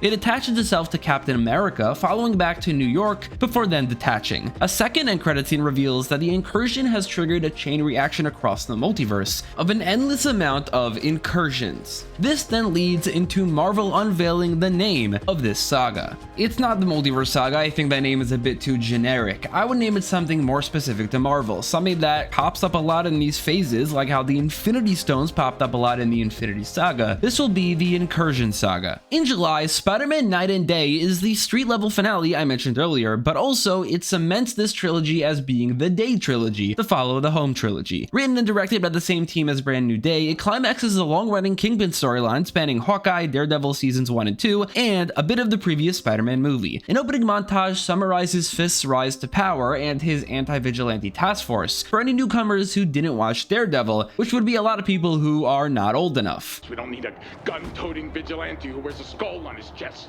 or a man who dresses in a spider outfit, or a guy who wears devil horns to save us. No. Peter returns home from college, still isolated and discouraged. He tried to balance his life, and while he's better than he was at the beginning of Brand New Day, he's still in love with MJ, who's still dating Paul, and has sort of found herself in college, having become a professional model with the stage name Mary Jane Watson. And he didn't allow himself to get close to Ned because Ned is now good friends with Harry Osborn, and the name Osborn terrifies him. On the streets as Spider-Man, he encounters Black Cat during a theft. Chasing and flirting, they're interrupted by Fisk's task force, allowing her to escape, as he does as well. Feeling unwelcome, Peter is then recruited by Daredevil into the New Defenders as their public face. Daredevil found Spider-Man using his hearing powers, and he found out Peter's identity as well, becoming the first person to do so since his identity was erased in Spider-Man No Way Home. Up until this point, Peter did not know whether or not telling other people his identity would undo the spell. Here he learns that it wouldn't because of Daredevil. Despite being the youngest, he becomes the team's emotional core and symbolic leader, admired for both his approach and his experience as a member of the Avengers. Fisk's operations have gone way up in scale. Uniting Hammerhead and Tombstone, he employs Mr. Negative and gains access to Rhino, Scorpion, Prowler, and then commissions Spider Slayer specifically to kill Spider-Man. Spider-Man runs into Black Cat again, who reveals she's been stealing from Fisk, and reveals critical information, although she refuses to join the Defenders. The Defenders track the intel to an abandoned lab owned by a company known as Oscorp. It's not a public company, it's more of a startup, which is why Norman Osborn didn't find anything about it in No Way Home. Here they learn that Lee's powers came from experimentations on some sort of weird black goo. They experimented on it over the course of the last year or so. The symbiote came from the Ebony Blade and Secret Invasion, which took place around a year prior. All in all, the visit to this lab proves fruitless, as later at night an all-out war erupts in New York. The Spider Slayers manage to actually kill Spider-Man, displaying his body publicly. Then, when ordered by Kingpin to unmask him to reveal him to the world, the Spider Slayer takes off his mask and reveals another mask. A black mask is revealed underneath. A flashback then shows the symbiote bonding with Peter as he leaves the lab. Now rejuvenating him back to life, Spider-Man fully bonds with the suit. He destroys the Spider Slayers and drives Fisk's forces back. Feeling more powerful than ever, Spider-Man embraces his role as the movement's leader, saying that they need to fight in the daylight to protect the city. The near-death experience, combined with the knowledge that he could tell anybody his secret, emboldens Peter. Meeting MJ, he tells her absolutely everything. However, she is in a loving relationship. This doesn't change how she feels about him. Peter is too late, and so she rejects him. Spider-Man's apparent death inspires public resistance. Black Cat joins the battle as the Defenders storm City Hall. Luke Cage fights Tombstone, Iron Fist fights Hammerhead, Daredevil fights Kingpin, and Spider-Man fights Mr. Negative. Fully bonded with the symbiote, Spider-Man's abilities are able to disable Lee's powers, which is when it's revealed that Hammerhead and Tombstone are not working for Fisk, but rather they're being controlled by Lee. So they turn on Fisk, but the Defenders stop them and knock them out. It's just Fisk left, and with just a few of the Defenders to witness, the symbiote sends a tendril stabbing Kingpin, killing him. Initially horrifying him, Peter fully accepts this as the best outcome. And after a decade or so of dealing with Kingpin stopping him 3 or 4 times for him to always come back again and again, Daredevil ultimately agrees, thus being thankful that it wasn't him who did it. Fisk's empire collapses, most villains are arrested except Prowler, who escapes. Spider-Man is hailed as a hero, begins a relationship with Black Cat, and the Defenders return to their own territories, although Luke Cage considers running for mayor. A mid-credit scene shows an Oscorp executive identifying the symbiote and then calling for someone named Otto. The phase concludes with 2 epilogues leading into Phase 6. The first is The Young Avengers, a TV series released between September and November, written and directed by Jack Schaefer, Terry Matalas,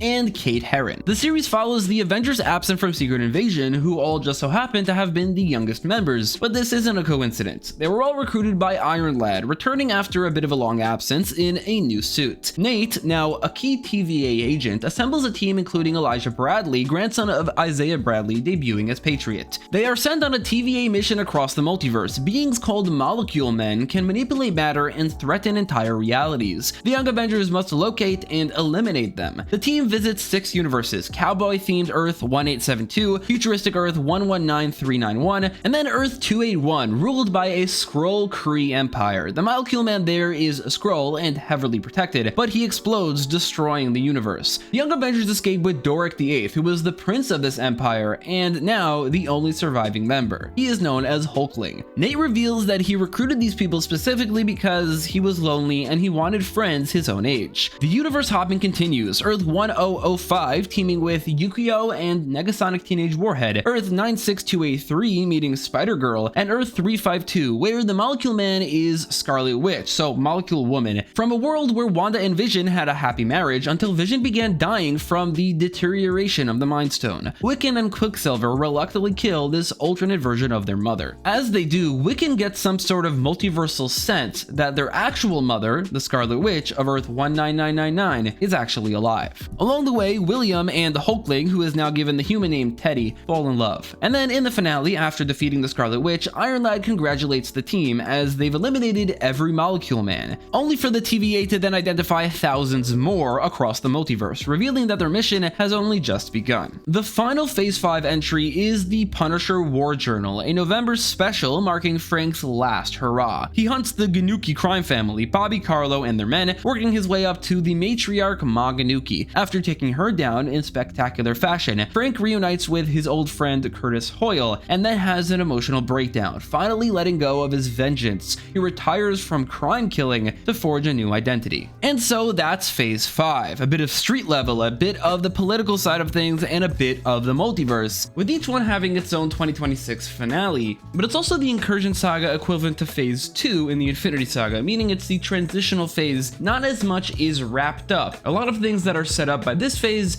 are wrapped up in Phase 6. Phase 6 will span 4 years instead of 3, and serve as the conclusion of the saga. Setting the tone for the entire phase is the first project, What If Season 1, finally releasing years later between January and February 2026. At this point, the multiverse has been thoroughly explored, from little hints to the visual of the multiverse to dreamwalking to crossovers with other franchises, entire films set in alternate universes, and heroes traveling to those universes. With the multiverse already stretched to its limits, now is the moment for What If. This reimagined series leans fully into the anthology nature, with most episodes animated by different studios and given distinct visual identities. Several episodes retain their original stories but are recontextualized through style and tone. There's What If Captain Carter was the first Avenger, but she's not going to be appearing nearly as much as she did in the real world show. What if T'Challa became a Star-Lord? What if Earth lost its mightiest heroes? What if Doctor Strange lost his heart instead of his hands? And then episode 5 does remain What If Zombies, but with a more serious tone, followed by episode 6, which is What If Zombies Part 2, depicting the rest of the Wakanda storyline featuring Black Panther, Spider-Man, and the Ant-Man head from Marvel's Zombies, since no standalone zombie series will exist. Episode 7 marks the return of Andrew Garfield's Spider-Man in What If the Amazing Spider-Man Traveled the Multiverse. Peter returns to his universe only to be intercepted by Spider UK, a member of the multiversal group known as the Captain Britain Corps, who recruits him to stop a multiversal threat known as the Gatekeeper, a spider being tied to the web of life and destiny. After defeating him, they encounter the Spider Society from the Spider-Verse films, directly connecting that currently ongoing trilogy to the MCU, and it could be argued that maybe they're a part of the Incursion Saga, but that's definitely very debatable. The series goes on with what if Iron Man was stuck in space, what if Ultron won, and what if the Watcher broke his oath. These final episodes do not unite the season's characters. Instead, the sole through-line protagonist is the Watcher. Ultron succeeds, nearly wiping out humanity before a fractured group of heroes ultimately destroys him with a virus, leaving only Natasha Romanoff as the final survivor of humanity. Overcome with guilt, the Watcher finally intervenes, transporting Natasha to the universe where she was killed by Hank Pym in episode 3. This is because the real world What If series devolved into not being an anthology when it really should have just stuck to that. And then also the Infinity Ultron plot is literally the biggest stakes plot in the MCU, rivaling that will come in Doomsday and Secret Wars, so I don't think that is a good idea either. The Uncanny X-Men releases in March, bringing back Matthew Vaughn, director of X-Men First Class, alongside writers from X-Men 97. This film draws heavily from select X-Men 97 storylines, much like Captain Marvel Binary did, meaning scratch what I said in part 1, X-Men 97 unfortunately will not exist in this world. Instead, the stories will be used for movies, maybe even in the MCU X-Men reboot down the line. But before that reboot, the Fox X-Men received one final film, 27 years after their debut, fully transitioning into the MCU. The team introduced in Captain Marvel Binary is joined by Gambit, Jean Grey, Wolverine, and Colossus, most of whom are from the Deadpool movies, and who were absent during the earlier events, for the most part. The Fox X-Men timeline remains confusing, but behind the scenes that explain that Days of Future Past branched off into a few different timelines. But then in only one of the timelines, the other two prequels occurred, in which Wolverine was not really given a large role. In the other two, events similar to the original X-Men trilogy took place. And then in one timeline, Logan eventually occurred, giving Wolverine his definitive ending. And then there's the timeline that we follow, in which Wolverine did have a heroic death, but it was off-screen, in an event similar to the Death of Wolverine comic storyline. He was then replaced by the Wolverine of the Other Earth, from Deadpool and Wolverine. Following the creation of Genosha in Captain Marvel Binary, mutant human tensions remain high after Onslaught's destruction. During Genosha's Independence Day celebration, attended by members of the X-Men, Brotherhood of Mutants, and Hellfire Club, the event is suddenly interrupted by a devastating purple blast. The attackers are revealed to be Wild Sentinels, unleashed to annihilate Genosha. Jean Grey is killed instantly, and despite the X-Men's efforts, Colossus also dies before Gambit destroys the Sentinel.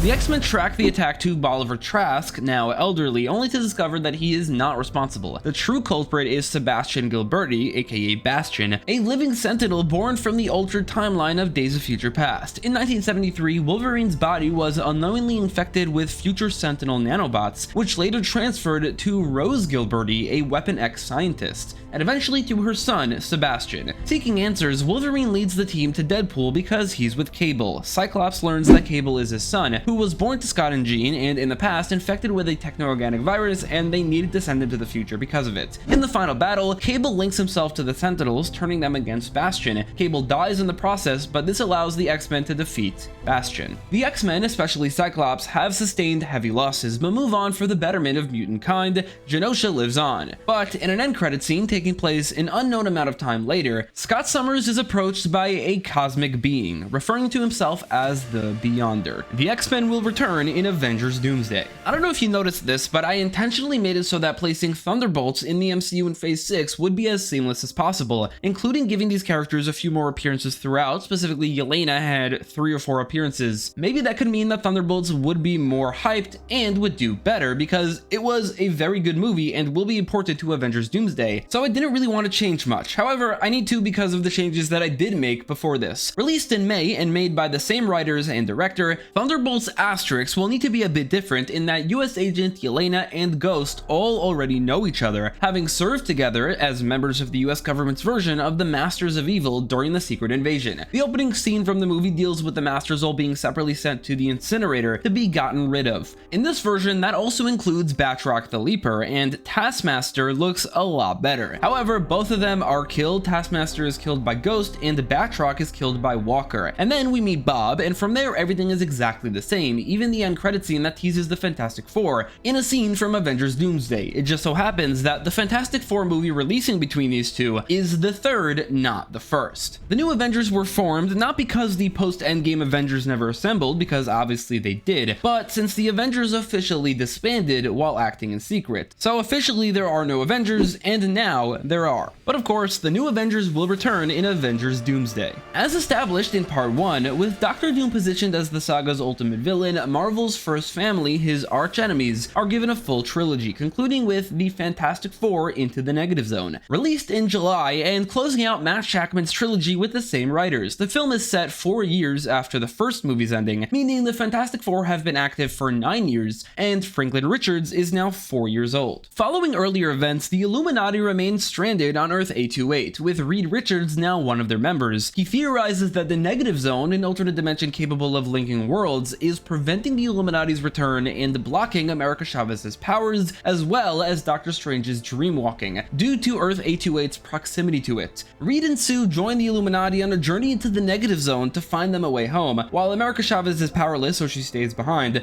Johnny remains at the Baxter building to monitor them while bonding with Franklin, and Ben Grimm deals with relationship turmoil that ends in a breakup. Meanwhile, Doctor Doom, now despised by the world, yet leading Latveria into prosperity, begins experiencing visions of countless futures, where in each future the Fantastic Four fail to stop the end of the world, until the final future where Doctor Doom succeeds. The visions point towards a greater force at play. In the Negative Zone, the heroes arrive on a planet known as Balur, ruled by King Blastar, where they immediately lose communication with Earth, leaving Johnny panicked and helpless. Blastar confirms Reed's theory. A being called Annihilus is blocking all non-technological interdimensional travel. Annihilus commands the Annihilation Wave, an army of giant insectoid creatures. He seeks immortality by siphoning cosmic energy. Blastar and the heroes agree to work together in order to destroy him. While staying at Blastar's castle, Sue begins receiving visions of a young girl asking for help. She secretly discovers the castle's dungeons, where a telepathic child named Luna is imprisoned alongside a group that the audience might recognize, the Inhumans, redesigned but portrayed by the same cast as the ABC series, although it's only a few of them. Strange and Black Panther recognize them as natives of their world. After one night, the heroes free the Inhumans and flee to the nearby planet Arthros, learning that the Inhumans were also exploring the Negative Zone before being captured. However, upon arrival, the group is ambushed by Annihilus, who lives here, who reveals he orchestrated these events to lure Reed and Sue, capturing everyone who escaped from Balur and beginning to siphon their cosmic energy in order to extend his lifespan. While all this went down, we periodically also cut back to Earth, so these events are immediately followed up on by the end of the Earth events, which I'll go over now. In one of his visions, Doom sees Annihilus destroying the world, and so he involves himself in the current affairs of the Fantastic Four, arriving at the Baxter building, taking control of the situation, and using a fusion of magic and technology to enhance America Chavez's powers, breaking Annihilus's blockade, leaving Franklin in Herbie's care. A new Fantastic Four, these four, invade Arthros just as Blastar's army does as well. A massive battle erupts as Annihilus unleashes the Annihilation Wave. The heroes free their captured allies, and Doom personally saves Reed, gloating as he does so. Though Reed and Sue are weakened, their powers do remain intact. As they attempt to retreat, Annihilus kills Blastar, and the Annihilation Wave overwhelms his forces. Reed insists that Annihilus must be stopped before he reaches Earth. Doom reluctantly agrees, directing America to open a portal to Latveria, and through that portal unleashes an army of Doombots against the wave. Annihilus turns his attention to America Chavez, destroying Doom's enhancements before opening a rift to the Positive Zone to go after his true target, Franklin Richards. Trapped in the Negative Zone, the heroes can only worry as Annihilus reaches the Baxter building. Herbie tries to stop him, but it's easily destroyed. Annihilus begins to siphon Franklin's energy until Franklin releases a devastating cosmic blast, seemingly annihilating Annihilus. But he definitely will return and will have a large role in the next saga, or at least that's the plan. The Annihilation Wave retreat, and with Annihilus gone, America Chavez is able to open a portal back to Earth 828. Johnny heavily flirts with Crystal, but as it turns out, that she's married to someone and that Luna is her daughter. In the comics, Luna is the daughter of Quicksilver, but that can't really be the case here because this is the Inhumans of the MCU, Earth 19999, and he's dead in the MCU. Doom, deeply intrigued by Franklin's unimaginable power, returns to Latveria to further investigate his visions, while America sends the Illuminati and the Inhumans back to their world. Weeks later, Sue reveals that she is pregnant, and Reed realizes that their child could have only been conceived during that night in the negative zone, and maybe she will be infused with negative zone energy. An end credit scene jumps 2 years later. Sue cradles her daughter Valeria and enters Franklin's room, where she finds Dr. Doom kneeling beside him, masked removed. Something has changed in Doom over these years, a mystery that will be revealed as Dr. Doom and the Fantastic Four will return in Avengers Doomsday. Another end credit scene cuts to the other side of the universe, where we are reintroduced to Shala Bal, surfing away from Galactus when all of a sudden a rift opens and she's unable to stop herself from flying through. The rift closes behind her as she is introduced to the Silver Surfer of another universe, Norrin Rad of Earth 19999. Your Friendly Neighborhood Spider-Man Season 2 releases between August and September and is created by the same people as the first season. Here we follow the Raimi-verse Spider-Man, his daughter, and his clone as they face off against the offspring of Venom as it attaches itself to a serial killer known as Cletus Cassidy, becoming Carnage. Peter takes over as the head of Horizon Labs after the death of Max Modell. The season ends with Carnage killing Scarlet Spider and the other two defeating him. MJ then gives birth to a son and they name him Benji Parker, after Ben Reilly and after Uncle Ben. An extended end credit scene shows an incursion destroying Earth 96283. Before it's destroyed, however, the Watcher appears, sending the Parker family elsewhere.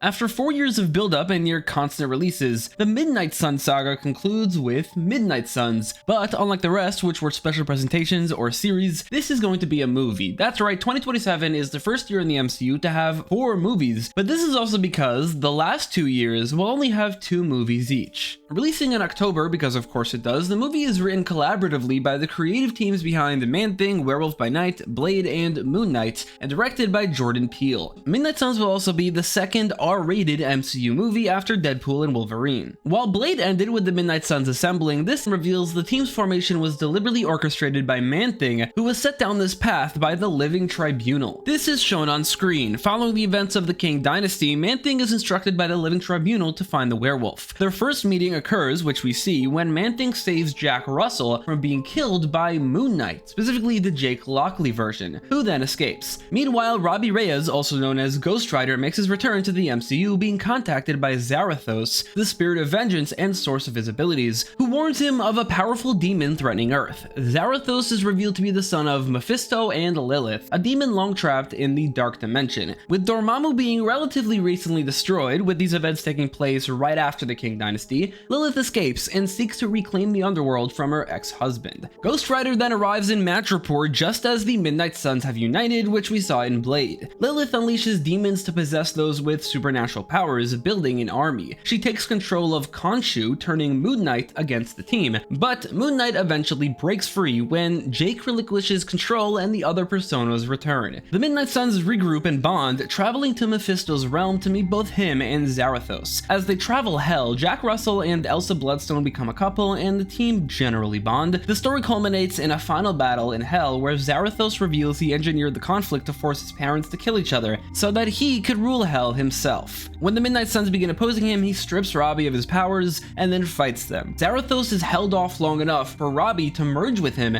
and take control of his power, killing Zarathos and becoming the new Spirit of Vengeance. The Midnight Suns witness as Mephisto kills Lilith. However, he then is surrounded by the Midnight Suns and the new Spirit of Vengeance, and so he gives up his domain, fading elsewhere. As the Spirit of Vengeance, he's contacted by a being known as the One Below All, and he's forbidden from letting the Midnight Suns return to Earth. They're now trapped in Hell alongside him. An end credit scene takes place much later, showing Mephisto as he's approached by mysterious beings who rip him apart, killing him. So that's it for 2027, the first year with 4 movies and 2 animated series with no live action series. Let's move on to 2028, which is when we finally arrive at Avengers Doomsday. However, before that, 2028 begins with the single most delayed project in this saga. There might be an Eternals movie in the next saga, which would be more delayed, but in the Incursion SAGA, Shang-Chi and the Legend of the Ten Rings is the most delayed. It took this long, 6.5 years. The reason is that in the real MCU, Shang-Chi did not appear at all in between his movie and Avengers Doomsday. I could have made changes like I did for others like the Fantastic Four, but I don't think a Shang-Chi trilogy would have made all that much sense, and I don't like the idea of a character getting a movie and then from then X-Men on out only appearing in team-up movies, never getting a sequel, and ultimately, as I was putting the saga together, I just kept pushing Shang-Chi back again and again until finally arriving here. Shang-Chi is introduced as a new powerful and important hero meant to be important to Avengers Doomsday. Shang-Chi releases in February and is written by the same people who wrote the first, but we're gonna have to change the director since he's busy with the Spider-Man movies. Instead, it'll be directed by the Daniels. Because it's 7 years later, Shang-Chi will be a good amount older and will therefore not be a valet, but rather working for a security company called Freelance Restorations, alongside Katie, who is also security, explaining how she has any ability to do that insane feat she did in the end. Aside from that, the movie is the same except for the end credits scene, which is only really different in that instead of talking to Bruce Banner, Shang-Chi talks to Carol and Sam. He's also recruited to the Avengers, officially. Daredevil Born Again Season 3 releases between February and April and takes Daredevil back to basics, not trying to tell a story that spans seasons or leads up to a movie, but rather a complete story disconnected from anything else. New York City is back to normal, and Matt and Karen have now finally gotten together. Daredevil deals with a very personal threat that connects back to law school. A man named Larry Cranston, who went to law school with Matt and Foggy, he hated how Matt Murdock was constantly praised because he considered himself a better lawyer, and that Matt was only being praised because he's blind. Not too long ago, by pure chance, Larry somehow learned that Matt is Daredevil and assumed that he lied about being blind. Larry lost it, tracked down a criminal he once represented, someone named Zoltan Drago. Zoltan previously created a fear gas and used it as Mr. Fear against Daredevil at some point in between the two series. Larry blackmails Zoltan, who has at this point turned over a new leaf, into creating more fear gas. Larry becomes the new Mr. Fear and sets out to make Daredevil's life a living hell, putting Matt through the ringer and blackmailing him into revealing his identity to the public. Matt is disbarred and their law firm is shut down. Matt is put on trial while Mr. Fear lays low. Unfortunately for Larry, the trial does not go his way. Up until this point, we'd also follow a side story where Luke Cage runs for mayor against someone named Harris, and he wins, just in time for Matt's trial. The courts have a hard time finding an unbiased jury, and Luke, who has become mayor, allows the judge to dismiss the case. No one really goes against this, all thanks to Daredevil's extremely favorable view. He is acquitted, setting a Marvel Universe New York City pro-vigilantism precedent. From there, Daredevil goes after and takes down Mr. Fear. This will be the final season of Daredevil Born Again, with both series coming to an end after 3 seasons. This series comes to an end on a finale note. Foggy, who at this point is married to Marcy Stahl and with a kid, learns he can still practice law in San Francisco, so he moves there. Matt, however, will never be able to leave New York. The season up until this point will have focused on how Matt likes cooking, paralleling Kingpin's cooking scenes from previous seasons, so Matt continues the devil's work while switching careers to being a chef. Matt and Karen's relationship also develops further, and they get engaged. They will never break up after this. However, while this is the end of Daredevil having his own series, it's not the end of his appearances in the MCU. In fact, in an end credit scene, Matt is living his life happy when he starts hearing people screaming about a world in the sky. He doesn't really understand, he can sense chaos, but not what the audience then sees, as he can't really see the sky. Another Earth in the sky. The MCU is now ground zero for a full-on incursion, and the first time we see it is from the most street-level perspective. And of course, Daredevil will return in Avengers Doomsday. After Spider-Man No Way Home, fans were clamoring for a grounded, street-level Spider-Man story, and that's exactly what Marvel wanted to do, but Sony fought against them, and thus we got Brand New Day, which people hated. The next movie after that was more street-level, but also a big event team-up movie and finale to a saga. It's only now, as Sony begins relaxing their tight grip on the Spider-Man franchise, that Marvel finally gives everyone what they've always wanted, the first true solo Spider-Man movie in the MCU that's fully street-level. No Iron Man, no Nick Fury and S.H.I.E.L.D., Doctor Strange, Spider-Man,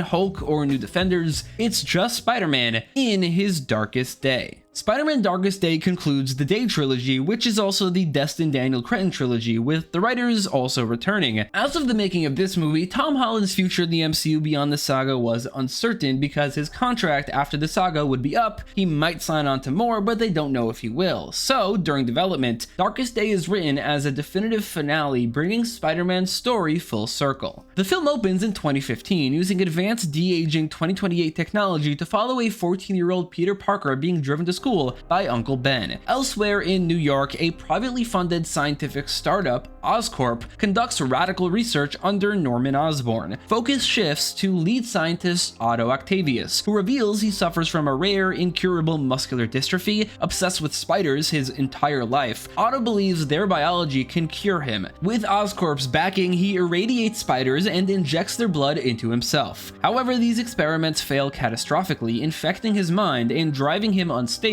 while not giving him any of the abilities that he wanted. One spider escapes Oscorp, travels across the city, and bites Peter Parker at Midtown High before dying in Peter's hand. We transition from Peter's hand to a black hand with a white patch. Spider-Man, now wearing the black symbiote suit in the present day, swings through the city, thriving. He's faster, stronger, excelling in school, promoted at the Daily Bugle, and in a steady relationship with Black Cat. Though Peter knows the suit is alive and recalls warnings from Spider-Man 2 in No Way Home, he ignores them, allowing himself to believe that his life will go differently. And while a lot of things between the Spider-Men are similar, in this instance, he is technically right. The symbiote will not affect his personality this time because that's something we've seen enough times in my opinion. Instead of affecting his personality, it kind of goes against his wishes sometimes, like when it killed Kingpin, but at this point he's mostly got it under control. Further abandoning any notion of trying to keep away from any element from the other Spider-Man's lives, he grows close to Harry Osborn, but not so much with Ned, since he kind of regretted telling MJ when he did, and after being rejected by her, he refused to tell Ned everything, and so they're kind of weird around each other. It's while talking to Harry that Peter learns that Paul is planning to propose to MJ, which devastates him, hinting his love for her does remain unresolved, despite the fact that he's with Black Cat. At Oscorp, Otto, now paralyzed from the neck down, operates using spider-like mechanical legs, even if everyone calls him Dr. Octopus. Again, he's always been obsessed with spiders. He gave himself 4 extra limbs to have 8 so that he'd be a spider, but everyone calls him Dr. Octopus because his name is Otto Octavius. He has secretly monitored Spider-Man for years. Oscorp previously acquired the symbiote, which Otto used to create Mr. Negative. When Spider-Man appears with the symbiote, Otto cannot believe it. His 2 biggest experiments, the symbiote and the escaped spider, which he presumes is how Spider-Man got his powers, went to the same person. He is convinced that fate has intertwined their lives, and that Spider-Man is deliberately ruining him. For a full year, Otto prepares Spider-Man's darkest day. That day arrives as, a couple weeks after there was a breakout at the Damage Control Supermax prison, Peter swings out to meet Felicia and is ambushed by Kraven the Hunter, followed by Scorpion, Chameleon disguised as an older Spider-Man, Prowler, and the now very long absent Shocker. Despite the symbiote's power, Peter is overwhelmed. Shocker's sonic attacks destabilize the suit. A mechanical arm then strikes Peter, and through blurred vision, Peter utters, "Dr. Octavius?"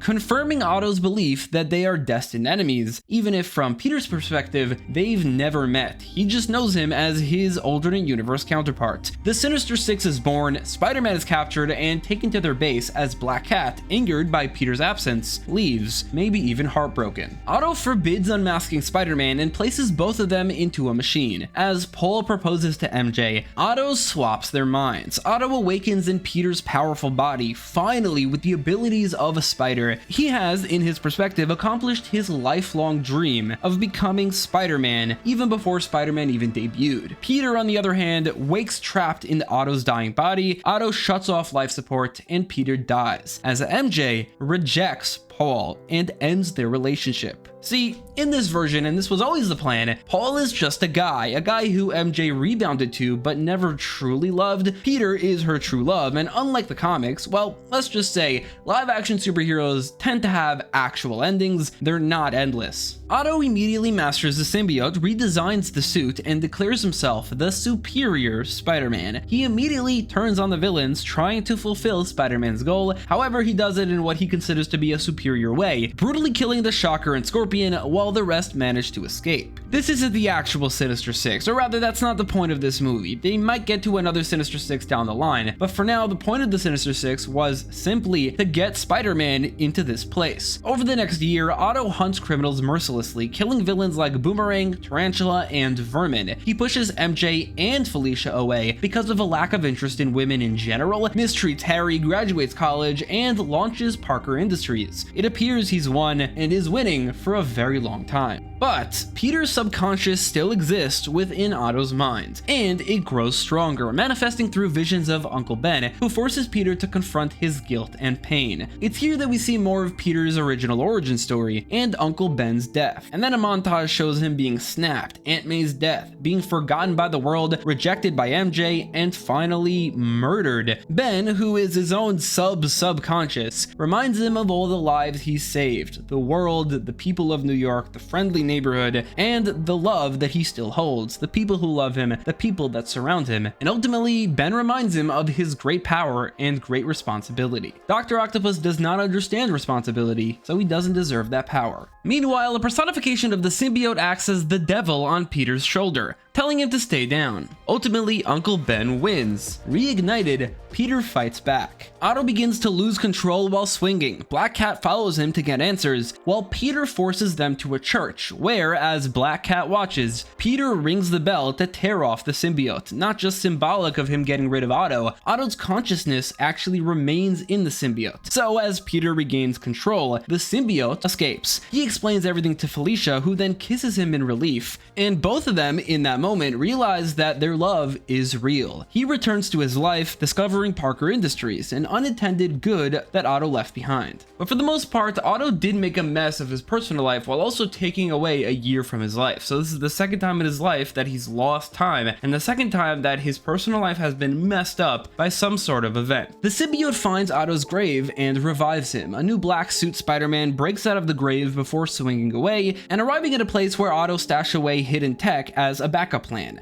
We learn here that the spider blood that resides in Otto's body from all the transfusions earlier in his life are activated by the symbiote. So with the symbiote, he's as powerful as Spider-Man is with it, but also stashed away here are more mechanical arms. With the mechanical arms, the symbiote, and the blood flowing through his veins, a superior Venom is born. Otto's shattered mind forgets Peter entirely and fixates on Spider-Man. Venom begins randomly attacking people at Central Park, drawing Spider-Man, now in a new suit, and Black Cat into battle. Kraven, Chameleon, and the Prowler all show up to help, mostly out of revenge. Peter reveals that he created an anti-symbiote sonic weapon, but Venom gains the upper hand thanks to his mechanical arms, and in a moment of pure rage, stabs and kills Felicia. This is Peter's actual Gwen Stacy moment. A woman that he actually genuinely loved is killed by a main villain. However, she is a cat, she should have 9 lives, I'm sure she'll eventually return. This just signifies that she's not Peter's endgame. Consumed by rage, Spider-Man mercilessly beats Venom, ripping off anything that gives Otto his power, ripping off the symbiote and putting it into a container, and ripping off his mechanical arms, leaving him broken as Kraven, Chameleon, and the Prowler all escape. Peter mourns Felicia at her funeral. Unable to move on,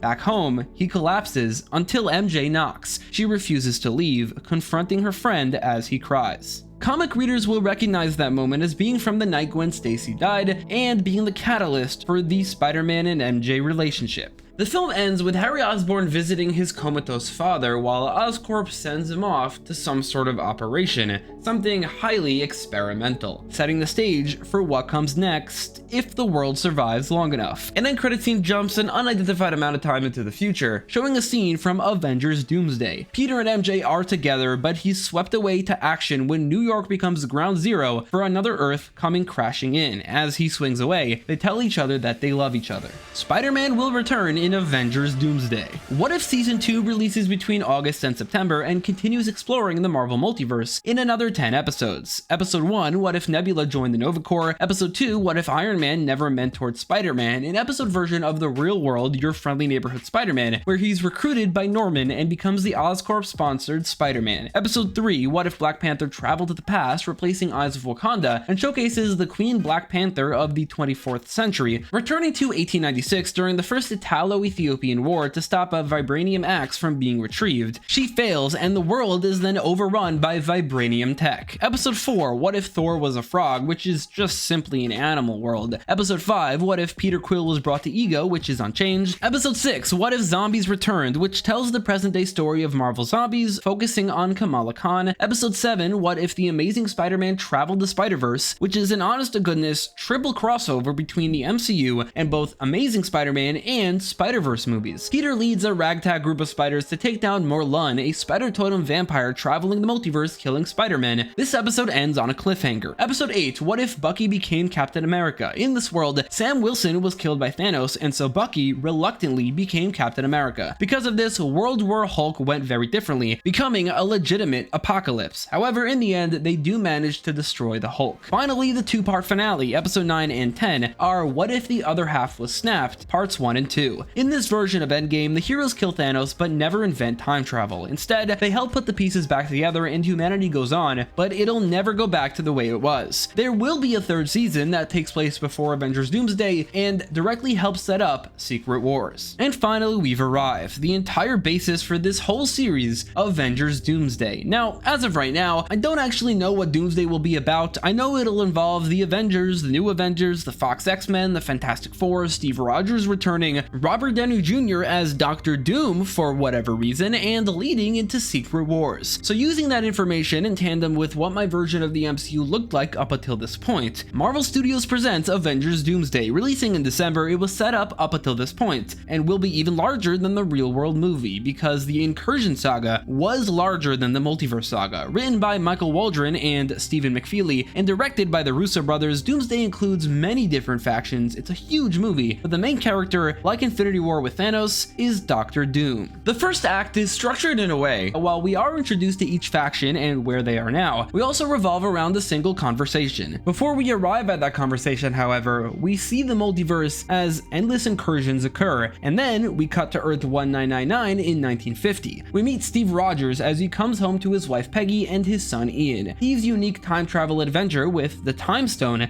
did not branch into another timeline. Steve was around throughout the entirety of the MCU's history as Peggy's husband. Steve is then approached by the Beyonder. However, as the Beyonder begins to speak, we transition over to Dr. Doom, also speaking to the Beyonder. 2 years ago, right after Doom and the Fantastic Four teamed up against Annihilus, Doom was soon approached by the Beyonder, who explained to him his visions from that movie and his future. Throughout the movie, we jump back to this conversation as the action is broken up by Quiet, and we and Doom learn about the multiverse. We learn right away that the multiverse is destined to be soon destroyed by the Beyonders, an all-powerful race who want to create a new cosmos directed by and for them. The Beyonder goes against his race, wanting to prevent this because, as he says, he's a big fan of this cosmos. He's an actual fanboy. To avoid confusion with the Beyonders, from now on I'll be calling the Beyonder by his given name, Cosmos with a K, otherwise there might be some confusion. Oh, also sometimes he likes to fan cast himself into roles. He was the Wolverine that we saw in Deadpool and Wolverine, as he's played by Henry Cavill. Cutting to the present day, Dr. Doom in the Baxter Building reveals that his face has been healed. How, we don't know yet, but for some reason, to the audience he looks like Tony Stark. Doom approaches Franklin Richards before Sue walks in. Doom tells Sue that their world is going to die, but Franklin can help save the multiverse. Doom points to the sky, saying that it has begun, and soon, the sky rips apart and out of the breach comes an Earth. Cosmos explains to Doom that the Beyonders became sick of this current cosmos and any lower being existing, so decided to destroy everything. Millennia ago, they went to each one of the universes in the multiverse and planted a bit of themselves into someone in each universe, so that, generations from now, someone would be born as a living bomb with their power, which usually turned out to be someone named Owen Reese, with the idea that when the time came, they'd explode and kill everything. However, a few different factions became aware of the Molecule Men. One of them was the TVA, and many of them disappeared. So they pivoted to setting off a chain reaction of incursions that would destroy existence. A messier but more inevitable death. Cosmos' words are continued by Doom in the present day, explaining to the Fantastic Four, once the Earths collide, it's all over, and their world is doomed. But the multiverse is not necessarily. They need to save themselves. The other side of the incursion is that of the Captain Carter world from What If Episode 1. Over the course of the next 24 hours, the Fantastic Four and Doom work together to build a life raft that they can use to escape through the negative zone towards Earth 19999. There was nothing they could do. Earth 828 and the Captain Carter world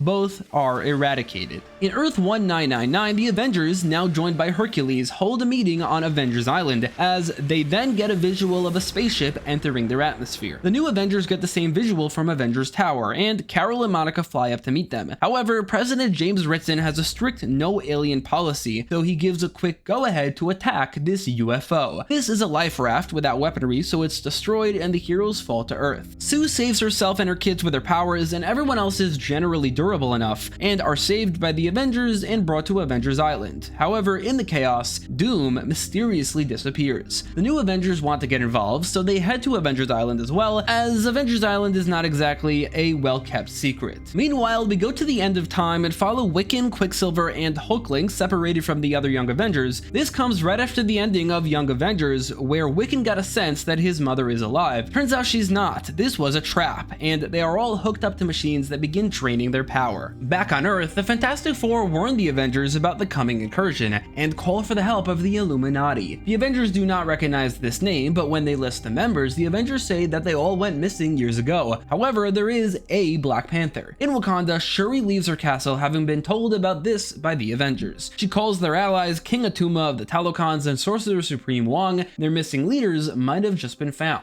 Cut to a different dimension at the end of time, and we meet Loki, joined by the Illuminati. It turns out, the Illuminati never returned to their Earth. Instead, they were intercepted by Loki and King Thor, recruiting them for a different mission. We see Yggdrasil as branches grow over each other and fall, as Loki reveals that since he took this seat, he's been dealing with a mysterious figure known as Raboom Alal, seemingly causing incursions throughout the multiverse. Loki sent the TVA to try and deal with this, but feels as if Raboom Alal will now come for him next. The Illuminati are meant to protect Loki from him. Cut back to Steve as Cosmos reveals to him that he is Earth's greatest leader, and so he is needed to save the world. Steve reluctantly agrees to leave his family behind to save existence. Steve suits up and calls for Mjolnir, shocking a younger Thor, and goes on a cosmic adventure. We return to our Earth as the Avengers have been brought up to speed. Just then, the sky opens up and an incursion begins. This time, it's different. They can't exactly stop this one. As if it's because of the incursions, Shang-Chi's rings immediately act up. They light up with a map that leads them to the location from where the beacon came from. Reed comes up with a plan to push back the Earth, and members of each team that are not necessary to these plans or the structures of the team during these plans go off to find that beacon. After they leave, the Illuminati adjacent characters appear. Matt Murdock reacts to the incursion in a very unique way, but eventually comes to his senses and goes off to help who he can. Peter Parker sees the Earth in the sky from his apartment. He suits up, kisses MJ goodbye, the two tell each other "I love you," and Spider-Man swings off. Returning to the conversation, the Beyonder reveals that he has approached whoever seemed like the most qualified leader in a handful of worlds, his favorites. This one, however, is special. We witness as Doom, unlike Cyclops or Steve Rogers, manages to convince the Beyonder to give him a bit of his power. Doom promises that with this power, he'll save the multiverse and return with more. Doom uses knowledge of the multiverse, and in countless worlds, a version of Dr. Doom was the one man responsible for saving the world. Cosmos agrees. Doom is given a fraction of his power, and the first thing he does is heal his face. Doom sets his sights on Earth 1999 after Doom walks through a portal. On the other side of this incursion is Earth 10005, and as it turns out, they were not exactly caught off guard. Cyclops was approached by Cosmos and told that the only way to stop the incursion would be to defeat the heroes of the other world. Cosmos just loves it when heroes fight each other. The X-Men prepared for this moment, rallying together with the Brotherhood of Mutants. They kind of adopt Magneto's ideology of "we gotta eradicate them to save ourselves." Arriving on the other side, the X-Men battle the Avengers and the Fantastic Four, who are forced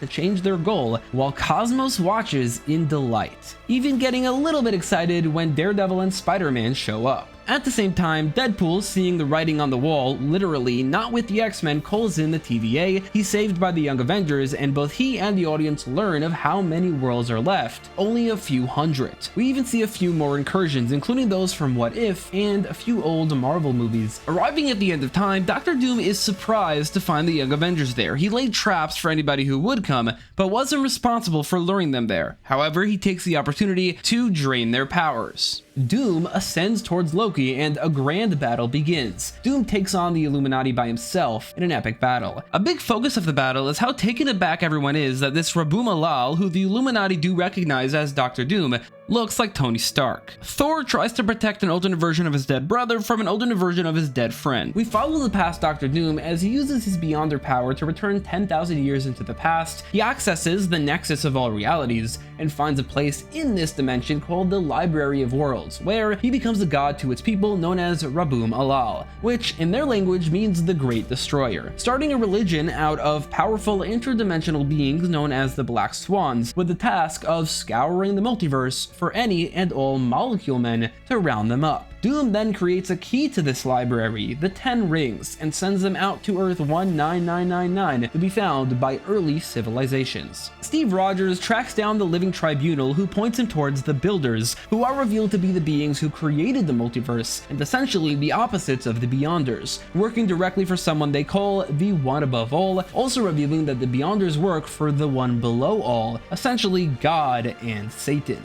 After being informed of the situation, they grant Steve a portion of their power, the Enigma Force. Steve goes a bit further than America. Steve Rogers is now Captain Universe. Magneto does what he always does and takes things to the extreme one final time. Forcing a merge with Professor X, he deliberately creates Onslaught again to begin destroying Earth, as Magneto believes that if Earth 1999 is destroyed, his world will survive. The Marvels are separated, so the binary form is not available. The other Avengers track down the beacon, bringing them to a doorway to the Library of Worlds. The rings unlock it, and out come an army of Black Swans. The Black Swans head right for the Incursion point, and the Avengers follow. However, they're unable to keep up, and they're unable to stop them as they witness as this group of interdimensional beings crash into Earth 10005 and destroy it, creating an explosion that destroys most of them. They were essentially a final safeguard protecting Doom's chosen world from incursions that might occur. The X-Men collapse in despair as their world is destroyed. Onslaught, however, continues his campaign until he's attacked by the remaining Black Swan. The rest of the heroes must work together against him. As Doom battles the Illuminati, Steve Rogers appears before the heroes of Earth, destroying Onslaught and recruiting them for one final battle. Doom manages to finally get to Loki. He kills him and absorbs his power, stealing his place on the multiversal throne. Doom takes a hold of Yggdrasil as the branches begin falling off. One by one,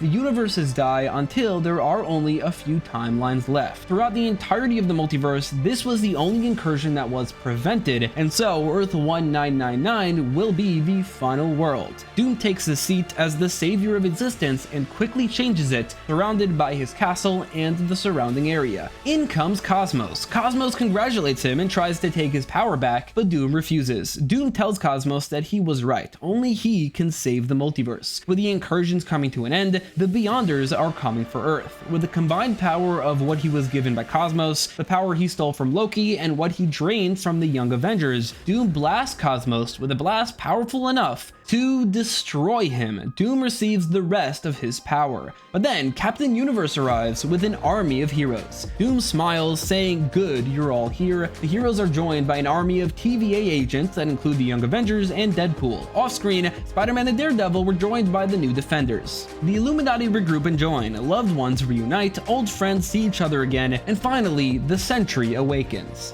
And the entirety of the Marvel Universe, save for a few factions, come together for an Endgame-style final battle, way bigger than Endgame ever was, but this will not go like it did in Endgame. Doom tries to go about this diplomatically, saying that he saved what he could, but the Beyonders are coming. This is their final chance, and only one man can stop them. He believes it's him. Reed says not to trust him. Doom calls in an army of Doombots, each one as powerful as Ultron, and then what's remaining of the Black Swan, capable of destroying a planet, and takes the 10 rings for himself as war breaks out.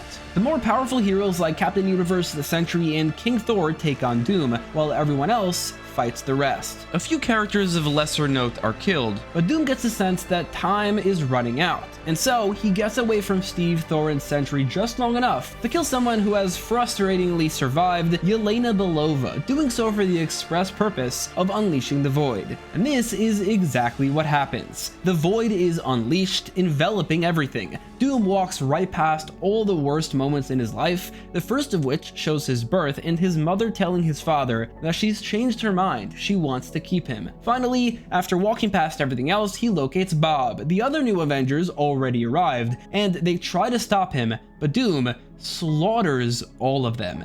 Doom picks up Bob, plunges his arm into his chest, and kills him, taking the power of the Sentry and the Void in for himself. Doom frees Steve Rogers from the Void, but Steve can do nothing as Doom saps his powers from him. Finally, Doom looks to Franklin Richards.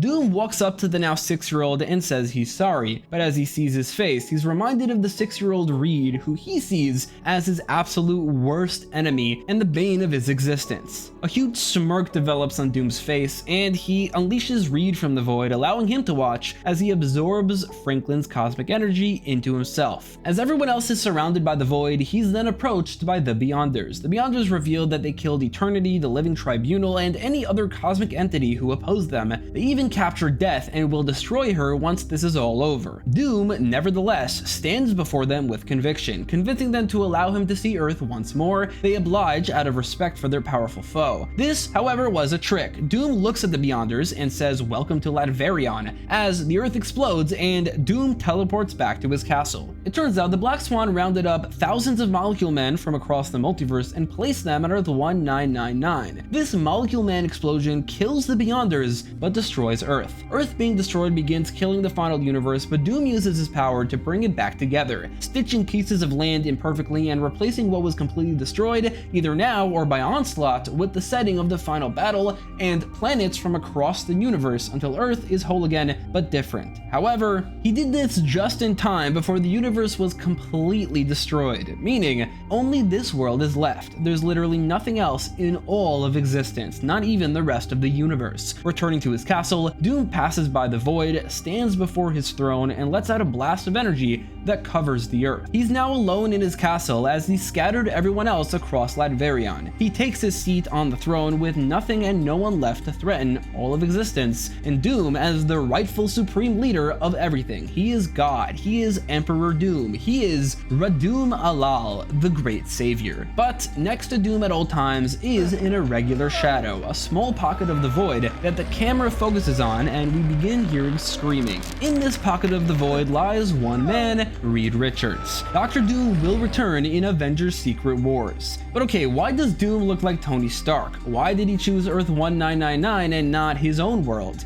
Where were the Midnight Suns? How could they possibly come back from all of this? Well, that will be explained in Secret Wars, the second movie in an epic end of saga trilogy, all filmed back to back, releasing annually, wrapping everything up. 2029 begins with another delayed project in Wonder Man. Set before Avengers Doomsday, it's the very same as the real world series, because it was standalone enough and good enough that I don't really need to change anything. It's released in January and made by the same people as the real world, this time bringing Trevor Slattery back just 1 year later after his return in Shang-Chi. The one and only change will be to the ending where it says Wonder Man will return, but it doesn't say where. 6 years after their last MCU appearance, which is officially a break in this world, the Guardians return in Guardians of the Galaxy Volume X, the first installment without James Gunn, written by the writers of the Fantastic Four movies and directed by Kate Herron. The new team shown at the end of Volume 3 is given focus, but mostly it's Groot who is the central character. Flashbacks continue where Volume 3's flashbacks left off, but from Groot's perspective. At around the same time that Rocket was escaping Half-World, Groot escaped his world to flee the ruthless rule of Warlord Groot XXC VII. Groot and Rocket arrive on the same planet. Rocket becomes a bounty hunter while Groot is captured and put into a zoo. Rocket is then hired to capture him, but when they meet, they bond and form a friendship, eventually making their way to Xandar in 2014. These flashbacks are put throughout the movie as we cut back to the present. In the present, the Guardians face a cosmic being known as Magus. When Magus enters the Benatar to kill them, Adam Warlock makes the decision to force the Benatar through 20,000 jump points, while a now teenage Phyla-Vell shields the team. This strain destroys Magus, but strands the Guardians, who were able to survive because of Phyla-Vell, at an unknown edge of the galaxy that was otherwise impossible to get to. Here they discover Planet X, which is what it's known to the rest of the universe. To the population of Planet X, which is a bunch of Groots, it's known as I Am Groot. However, our Groot, who now speaks English, or we at least can understand him, calls it Tolunia. Our Groot is a lot larger and a lot more powerful than the rest of his kind because, as we now learn, his seed was infused with a bit of the energy of the Power Stone back in 2014. Tolunia's rediscovery exposes it to the universe, drawing the attention of the Earth 19999 version of Galactus, who has a different herald, Norrin Radd. Galactus sends Norrin, the Silver Surfer, to prepare the planet for his arrival. The Guardians learn that Groot XXCVII is actually dead. The Groots are now leaderless, lazy, and some of them even overweight. Determined to restore his people, Groot steps up to lead and even falls in love with a female Groot while doing so. However, then the Silver Surfer arrives and he is stunned. Tolunia radiates unmatched life energy. Every creature, every cell is sentient. Its destruction, at least from his perspective, would be the universe's greatest tragedy. Norrin rejects his role as Herald and stays to help fight Galactus. When Galactus receives no report, he angrily heads towards Tolunia. Groot rallies an army of Groots alongside the Guardians and Silver Surfer, as he's crowned King Groot. Then, in an unprecedented battle, the combined efforts of the Groots, led by King Groot, the Guardians of the Galaxy, and the Silver Surfer, is enough to kill Galactus, something that, Norrin says, should be impossible. Norrin fears that Galactus's death might signal that the cosmos is coming to an end. Galactus's body begins glowing, so Norrin pushes it far away to prevent catastrophe. While he does that, Groot becomes the official king of Tolunia, and takes his love interest from earlier as his queen. With this, Groot departs from the Guardians of the Galaxy. There is a very emotional farewell as Rocket and Groot say goodbye, closing out an over 15-year-long intergenerational bond between the first Groot, his son, and Rocket Raccoon. And so, the Guardians return to their ship with the goal of returning to guard the galaxy. A light hour away, Galactus explodes, but the Silver Surfer survives. The explosion tears open a rift, and through the rift, another Silver Surfer emerges, and this is Shalla-Bal of Earth 828. Shalla-Bal and Norrin Radd were lovers, where in each universe one of them became the Silver Surfer and the other was left behind. Here they are now reunited. They embrace as the universe begins collapsing around them, but they decide to live and start surfing towards Tolunia. A wave of darkness follows the surfers as they crash at light speed into Tolunia right near the Guardians. However, then the ground fractures beneath them, transporting them away as the rest of the planet is consumed in darkness. The Guardians of the Galaxy and the Silver Surfers will return, but we don't know where. What if Season 3 releases between August and September and takes place entirely before Avengers Doomsday? This season includes 10 episodes. Episode 1, What If Groot Saved the Universe, replaces I Am Groot with Groot as the central hero. Episode 2, What If Zombies Assembled, concludes the zombie saga on a bittersweet note. Earth is beyond saving, so the heroes sacrifice it and themselves to stop the infection from spreading across the universe. Episode 3, What If the Amazing Spider-Man Saved the Spider-Verse, in which Peter helps finally defeat Morlun, becoming a key figure in the Spider Society, before then returning home.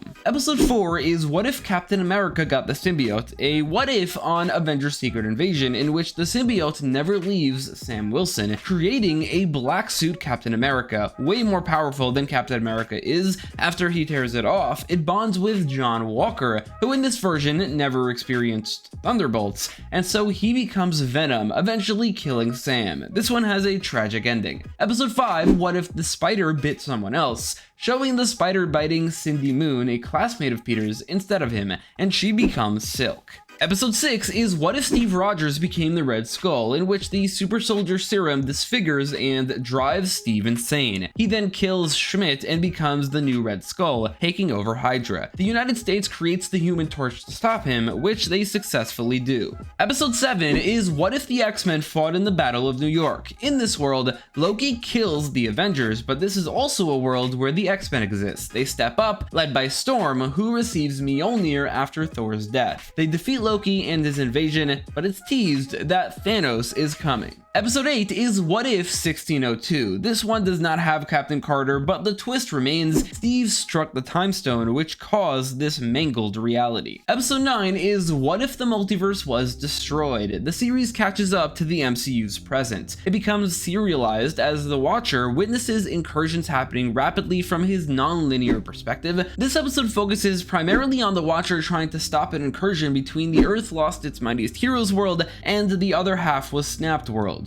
Uatu fails to stop this and both universes die, and then most others do as well. Episode 10 is titled What If, with a few extra dots. The remaining worlds collide into each other. The Watcher desperately tries to intervene, but realizes that he cannot. He then discovers Dr. Doom's actions on Earth 19999 and feels compelled to save whoever he can, prioritizing those who have already visited Earth 19999 to minimize timeline instability. He rescues Andrew Garfield's Spider-Man. He then rescues Tobey Maguire's Spider-Man, joined by his family, and finally rescues the Evan Peters Quicksilver, who was technically on Earth 1999 during Wandavision, and that is it. He's not able to save anyone else, and the multiverse comes to an end, with the Watcher perishing alongside it. One full year after Avengers Doomsday, we'd get Avengers Secret Wars in December. Secret Wars would be made in tandem with Doomsday, but created by a different team of Marvel All-Stars, written by Christopher Marcus and Eric Pearson and directed by Matt Shakman. Looking at this poster, this movie doesn't appear quite as large as Doomsday, and well, arguably it is or it isn't, but it's certainly closer than this poster would suggest. This is simply what the marketing would focus on, entirely on the heroes not present in Doomsday, as they're introduced to Latveria or teased to be a large part of it. The Midnight Suns, the alternate Spider-Man, and the Incredible Hulk, as well as those residing in Doom's castle, himself, Sheriff Strange, and the Invisible Woman. The logic here is like Endgame, the hype would do most of the marketing. They don't really need to show everything, and so they'd want to keep a lot of things secret, so they just focus on those not in Avengers Doomsday, for the most part. All that being said, Secret Wars would begin a bit differently than expected. It starts in the year 1970. Howard Stark comes out of his limo and rushes into a hospital where he finds his wife, bawling her eyes out. The doctors tell him that his newborn son is in critical condition and likely won't make it. Maria is distraught, so Howard sends the baby to the best care that money can buy, but even that isn't enough, and his son dies. Howard keeps this from Maria and instead flies to a foreign country where he meets a couple with a very noteworthy baby that he heard about. This baby, at just 1 month old, had already said his first word. Clearly a super genius in the making, Howard offers them more money than they can ever imagine, and the couple give up their baby. This country is Latveria. The couple was Werner and Cynthia Von Doom, and the baby is, at least now,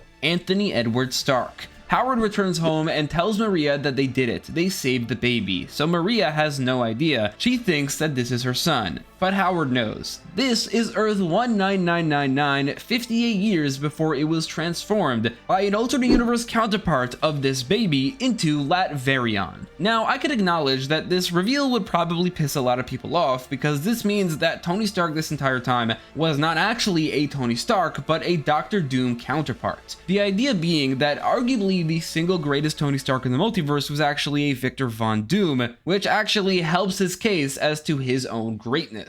Now, this is not a creative decision that I ever would have made. However, I am sticking to the idea that Robert Downey Jr. is playing Dr. Doom. That was the case from the very beginning of these videos. Dr. Doom and Avengers Doomsday was the plan all along. And so how do I justify that? Why did they cast Robert Downey Jr.? And I think this is the only thing that makes sense as to why. In the present, year 8 AD, which is after Doom, Emperor Victor Von Doom, or Radum Alal, sits on his now redesigned golden throne. Susan Von Doom greets him with a kiss. She has no memory of her past life. What she has are false memories of Latverion. Once a single mother of two, she fell in love with the God Emperor, and vice versa, yet she feels strangely drawn to the irregular shadow in the throne room. We focus on this, as after being left alone, Susan approaches it and hears a man screaming, and she hears him screaming her name, which is unsettling to her, until her children come in interrupting, asking for their their father. Valeria, now 10 years old, asks how Doom became Emperor to hear the story once again. As Sue tells the revisionist story, we pull back to reveal Doomstad, a domain that is the capital of Latverion. The camera then sweeps across the other domains: Egypta, ruled by Khonshu, the Kingdom of Manhattan, ruled by Black Bolt, New Xandar, ruled by Adam Warlock, and more, as Sue recounts how Victor saved the universe from destruction, but painting him as a brave hero, saving the world from the evil villains.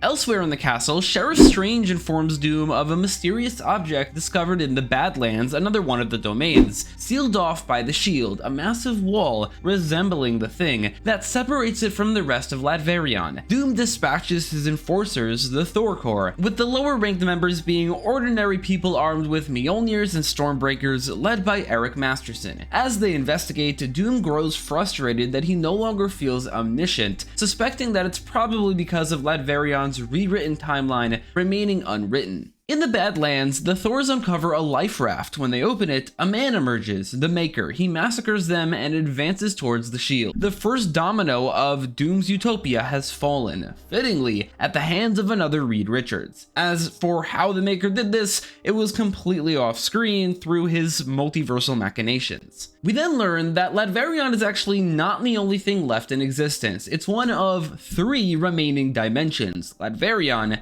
Heaven, and Hell. In Hell, the Midnight Suns rebel against their quote-unquote lord, the one below all. Over 8 years, they've learned when he leaves to war with his light counterpart, information partly uncovered by Agatha Harkness. During one such absence, Robbie Reyes opens a portal to the outside world. The Suns step through on a mission to save reality by finding someone known as the Nexus being. More information they got from Agatha Harkness at Mount Wundagore. Robbie warns that he can't control the exit point, and they emerge falling from the sky. They're immediately attacked by Latverion's aerial guardian, Annihilus, rescued by Doom after Franklin cast him away and now tasked with stopping intruders. The Suns escape, but because of this are scattered. In this unfamiliar world, each half of the Midnight Suns go off to search for Mount Wundagore alone, while keeping a low profile. We are then introduced to another domain known as Dystopia, an island formed around the Raft when Latverion was created. The Raft became the fortress of its most powerful prisoner, the Hulk. 10 years after we last saw him, the returning Savage Hulk is now revealed to be a new persona. This was never the Incredible Hulk. He's stronger, angrier, and he calls himself Maestro. Now green again and vastly more intelligent, surpassing even Bruce Banner. With this heightened intelligence, Maestro uncovers a truth. The gamma radiation that created him was not natural, but influenced by some sort of cosmic being. Confiding in his right-hand man, the leader, he says that he senses a disturbance tied to that same cosmic force somewhere within Latverion. The Maker advances towards the Shield, which is guarded by memory rewritten heroes led by Nick Fury. He attacks, igniting a battle as Doom and Strange observe from afar. When Doom witnesses the Maker's abilities, he freaks out and rushes to the throne room's shadow, and is then relieved to find that Reed is indeed still there. Realizing the threat, Doom orders Strange to deploy the full force of the Thor Corps. At their headquarters, the Corps' top commanders mobilize and head for the Shield. These members are Thor himself, a few Asgardians,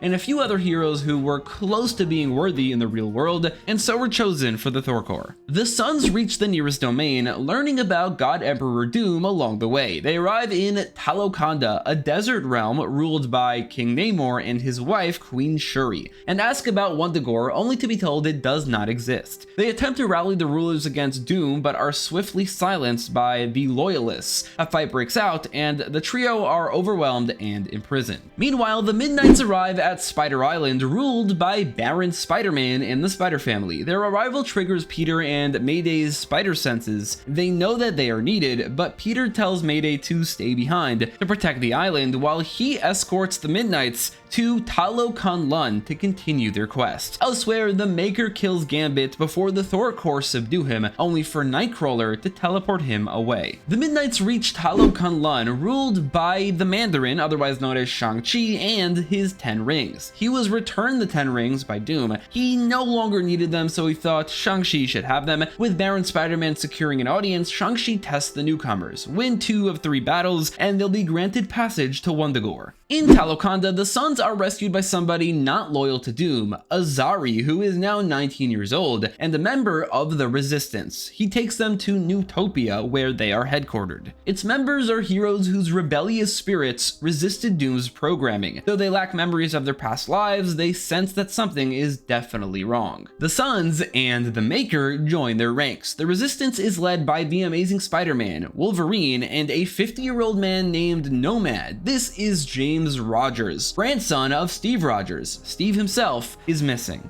The Midnights are put through a series of battles for the entertainment of the people of Talokan-Lun. Elsa Bloodstone defeats Colleen Wing, Mark loses to Iron Fist, and finally, Man-Thing goes up against Shang-Chi himself and easily wins. During the battles, Maestro sharpens his awareness of the cosmic disturbance until he pinpoints the source. He rallies the forces of dystopia and marches on Talokan-Lun. Having won the trials, the Midnights gain access to Mount Wundagore through a mystical doorway in Talokan-Lun, but as it opens, Latverion's fragile peace shatters. Maestro invades. The Midnights hesitate, wanting to help defend the people. Man-Thing confronts Maestro, locking them in a temporary stalemate, but it's temporary because Maestro grows angrier and therefore stronger, demanding to face the being responsible for his creation. Man-Thing forces Elsa and the Moon Knight through the portal before it seals. The Talokan-Lunians resist, but are overwhelmed. Since interdomain warfare violates Latverion's laws, the Thor Corps are dispatched to intervene. The Resistance revealed that they've quietly expanded their ranks while planning to infiltrate Doom's castle to kill him. The Maker listens carefully, with no one the wiser to his true nature. Meanwhile, Elsa and Mark reach Wundagore and discover a heavily guarded mystical vault. Two Doombots attack, but the pair trick them into self-destruction. Having snuck past the rest, they find, inside, the statue of the Nexus being, the Scarlet Witch, guarded by Vision, reprogrammed to be loyal to Doom. Vision overwhelms them, but Moon Knight is able to hold him off long enough for Elsa to get to Wanda, speaking to her, pleading for her help, leading to Wanda's awakening. Upon awakening, Wanda uses her magic to restore Vision, returning his color and returning his personality. The couple finally reunite as Wanda explains that the last thing she remembers is lying at the end of time. Her eyes were closing, and the last thing she saw before she passed was a man, Tony Stark, in a green hood. The Thor agree that they must return. Back in Talokan-Lun, the Thor Corps arrive just as Maestro overpowers Man-Thing and tears him apart. He then absorbs the hell energy within him. Maestro's strength surges, transforming him into a threat far beyond anyone's control. The Thor Corps and Talokan-Lunians unite against Maestro. Meanwhile, the Resistance finalizes its infiltration plan, only to then be betrayed. Recruiting the Maker was a big mistake. He broadcasts their location to the world, information that gets to Doom. Evaluating his priorities, Doom orders the Thor Corps to slaughter the Resistance, knowingly leaving Talokan-Lun defenseless against Maestro. The Thors hesitate, especially Sam Wilson, who challenges the order, refusing to abandon innocent lives. Hercules, Wiccan, and Valkyrie uphold their oath to Doom and depart, threatening to report dissent. The rest, however, were reminded of their vows. They choose to be true Thors and fight not for Doom, but for what's right. Rallying behind their leader Thor and their second in command, Sam, they go against the Maestro to continue the fight. However, Maestro proves to be too powerful until Mark and Elsa return with Wanda and Vision. Wanda holds Maestro back while Elsa and Mark react to Man-Thing's death. The Thors arrive at the Resistance HQ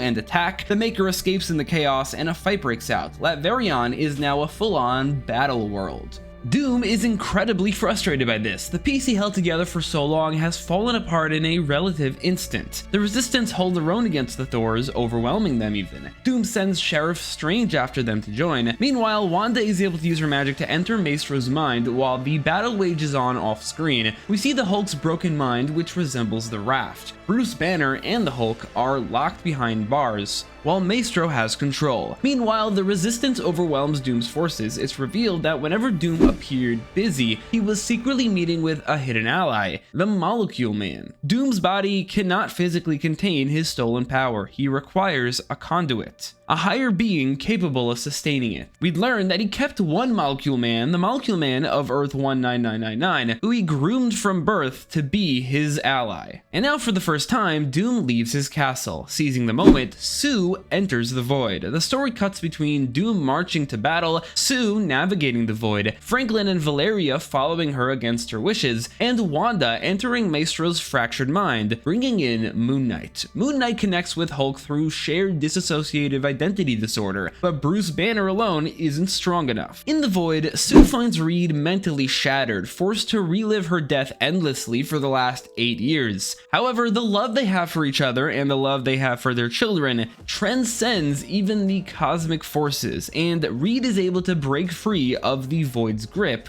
just as Doom reaches the battlefield. Maestro briefly reverts to Bruce, but he can't maintain control. Stephen Grant reaches the long-lost Incredible Hulk persona absent since Infinity War. Bruce transforms, but not into Maestro. He transforms into the one true Incredible Hulk, returning after 11 years. On the battlefield, Doom gravely injures Clea right before Strange, once again proving love's breaking point. The Resistance defeat the Thors as grief consumes Strange, even though he doesn't know her, because before his memory was erased, he loved her. And so he attacks Doom, urging the Resistance to flee after they have defeated the Thors in order for them to regroup. Holding Doom at bay, Strange buys them enough time to escape. However, they are not balanced. Strange reveals that Doom granted him a fraction of his power, which is how he was able to hold him off. Strange had the opportunity to take all of it, but refused out of loyalty, a mistake he now bitterly regrets. The Incredible Hulk returns and orders his forces to stand down. In the sudden calm, Wanda is able to sit on the ground and calmly focus finally. She unleashes a surge of Nexus energy across Latveria, which restores everyone's memories of their past lives.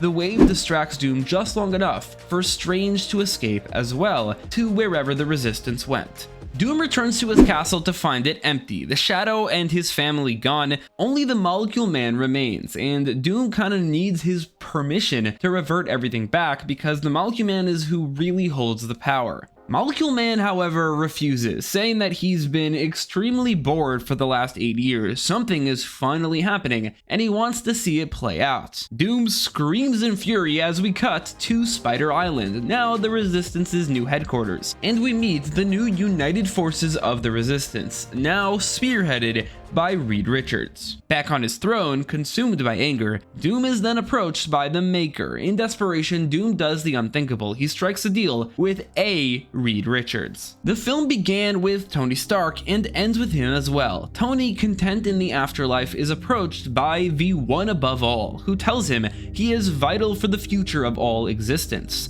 Tony becomes the first being in the history of existence to be resurrected by the creator of everything. He then awakens in a cave just outside a domain known as the City, and in the cave is a box of scraps. 2030 marks the final year of the Incursion SAGA, the most focused year, limited to 2 films to conclude the story. The first centers on a few of the major Latveria characters absent from Secret Wars, in the 4th and likely final Deadpool movie. How do we top Deadpool and Wolverine? Well, we can only do that with one character. This is Deadpool and Spider-Man. Although Spider-Man is in the title, just like Deadpool and Wolverine, it's clearly more so a Deadpool movie. It's rated R, comedy driven, and made by the same creative team behind Deadpool and Wolverine. Deadpool and Spider-Man team up against a Doombot at the end of time during Doomsday. Wade is ecstatic that Marvel, Fox, and Sony finally united. He then replaces his obsession with Wolverine with one for Spider-Man. Suddenly, however, he's enveloped by the Void. Forced to relive his worst moments, Wade kind of just shrugs all of them off, using his fourth wall awareness to manipulate the Void and locate Peter. But before he can, reality is rewritten. Deadpool wakes up in Warzone, a chaotic dumping ground that keeps Latveria appearing peaceful so long as it and the Deadlands remain sealed off by the Shield. Unlike everyone else, Wade remembers everything because of his fourth wall breaking abilities. A montage shows him spending nearly 8 years trying to escape, dying repeatedly, and befriending a man named Rob along the way. One day he notices less guards and less security, and he screams, "Finally, Secret Wars!" Wade and Rob attempt one last escape. Rob, however, dies, making it possible, and Wade escapes, mourning yet another loss. Because remember, his world was destroyed. Determined to find Spider-Man, Wade breaks the fourth wall to enter the production office and find a map of Latveria, which leads him to a town called Marvel, where it says Spider-Man lives. As he travels there, hitching a ride with nomads, Rob is revealed to be alive, nursed back to health by a mysterious figure and brought to another domain, where he's recruited to Hydra. This is the Hydra World domain. Deadpool arrives in Marvel and finds Peter, now 30 years old, living a quiet quiet suburban life with Mary Jane and their 4-year-old daughter Annie. Of all the possible outcomes in Latveria, Peter received one of the happiest. Wade reacts emotionally to this because his own life was stolen, and he decides to leave Peter alone. Or at least that's his intention. That changes when the Guardians of the Shield, tasked with subduing escapees, confront Wade. He surrenders, but their presence terrifies Marvel's citizens. The ruckus leads to the Guardians attacking civilians. Wade tries to intervene, but nearly fails, until Spider-Man saves them. Spider-Man and Deadpool team up to defeat the Guardians. Meanwhile, Rob is fully integrated into Hydra, listening to a speech from their new leader, Fritz, about conquering Latveria. However, Rob doesn't really care about any of this. He cares about one thing: revenge on the man who left him for dead, his friend Deadpool. As Spider-Man and Deadpool fight the Guardians, Rob marches with Hydra to invade the peaceful domain of Greenland. Its citizens call for the Thor Corps, but no one answers because they're occupied elsewhere. Deadpool and Spider-Man defeat the Guardians, and Peter is forced to stop Wade from killing them. Through their comms, the duo learn about Hydra's invasion. Wade insists it's not their problem, and that this world is probably temporary anyway. Peter argues that everything is temporary, every world is temporary, these people matter and need their help. Wade is inspired. Peter promises MJ and Annie he'll return, and Deadpool and Spider-Man head towards the neighboring domain of Greenland. Once they arrive, they find it already fully overtaken by Hydra. They infiltrate through the vents and learn that Arcadia is next. The duo quickly travel to Arcadia ahead of Hydra to warn its leader, She-Hulk. Until now, Jennifer has not broken the fourth wall, but Wade's presence kinda triggers it, and she begins noticing the camera too. Still somewhat grounded to reality, She-Hulk leads her army, A-Force, joined by Spider-Man and Deadpool as war erupts. But the war is not really what's important here, it's mostly off-screen. What we focus on are Peter and Wade, who go towards Fritz, the leader. Rob spots Wade and then starts pursuing him. Fritz reveals himself as Fritz von Meyer and transforms into a living swarm. Rob tackles Wade as Spider-Man fights Swarm.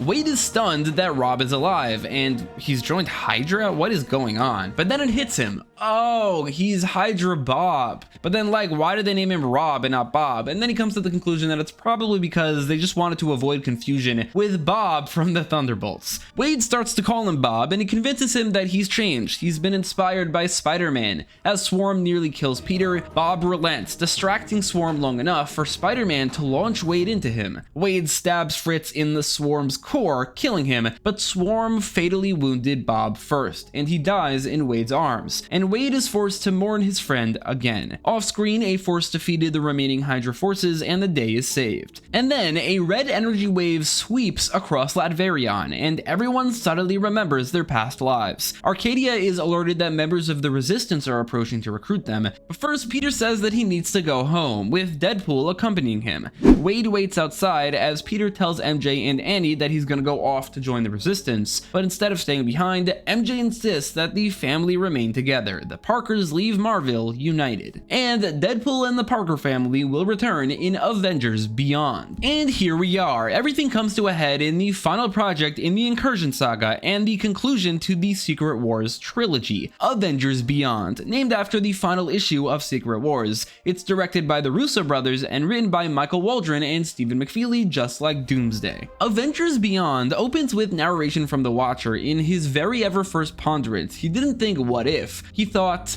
how? How does this all exist? He observes the very beginning. Before existence, there was one single being, his name unpronounceable, known to cosmic entities as the One Above All. He ignited creation, forming the first cosmos, but in doing so, he inadvertently created the very first branch timeline within himself, a darker counterpart who longed to return to singular existence. Ever since, the two have waged war from their omniversal realms of heaven and hell, often through proxies like the Builders and the Beyonders. The Beyonders have repeatedly destroyed the multiverse in the name of the One Below All, even if it was unknowingly. Yet, every single time, life endures. And now we exist in the 8th cosmos, the 8th multiverse, and once again, just like last time, Dr. Doom, albeit this time the 828 version rather than the 616 version, has risen as God Emperor of the last remaining bit of existence, Latveria. For the past few weeks, Reed Richards has coordinated a worldwide network linking the Resistance to the domains where heroes rule: Egyptia, New Xandar, Arcadia, Talokanda, Dystopia, Talokanlan, and New Manhattan. There's also a new domain that we're introduced to known as the West, which is run by Baron Hank Pym and his enforcers, Ant-Man and the Wasp. It's here that Ant-Girl reunites with her parents. We'd learned that Doom is unaware that the world got their memories back. The leaders of these domains are keeping up appearances. However, his Thor core abandoned him, so he deactivated all the Mjolnirs and Stormbreakers that he created from afar, leaving only Thor with the real Mjolnir and Love with Stormbreaker. We'd learned that those weapons were all created with the power of the Thor Force, a power that Thor has now gotten back. Doom returns to using Doombots, upgraded by the Maker. Spider Island has a costume creating machine, so the heroes all suit back up. The current situation has forced Doom's hand. The Doombots constantly survey the domains, creating an authoritarian world. The Resistance lays low, while plotting 2 simultaneous Black Ops missions to destabilize Doom's operation. Sue and Strange explain the importance of the Sun and the Shield. The Sun is Johnny Storm,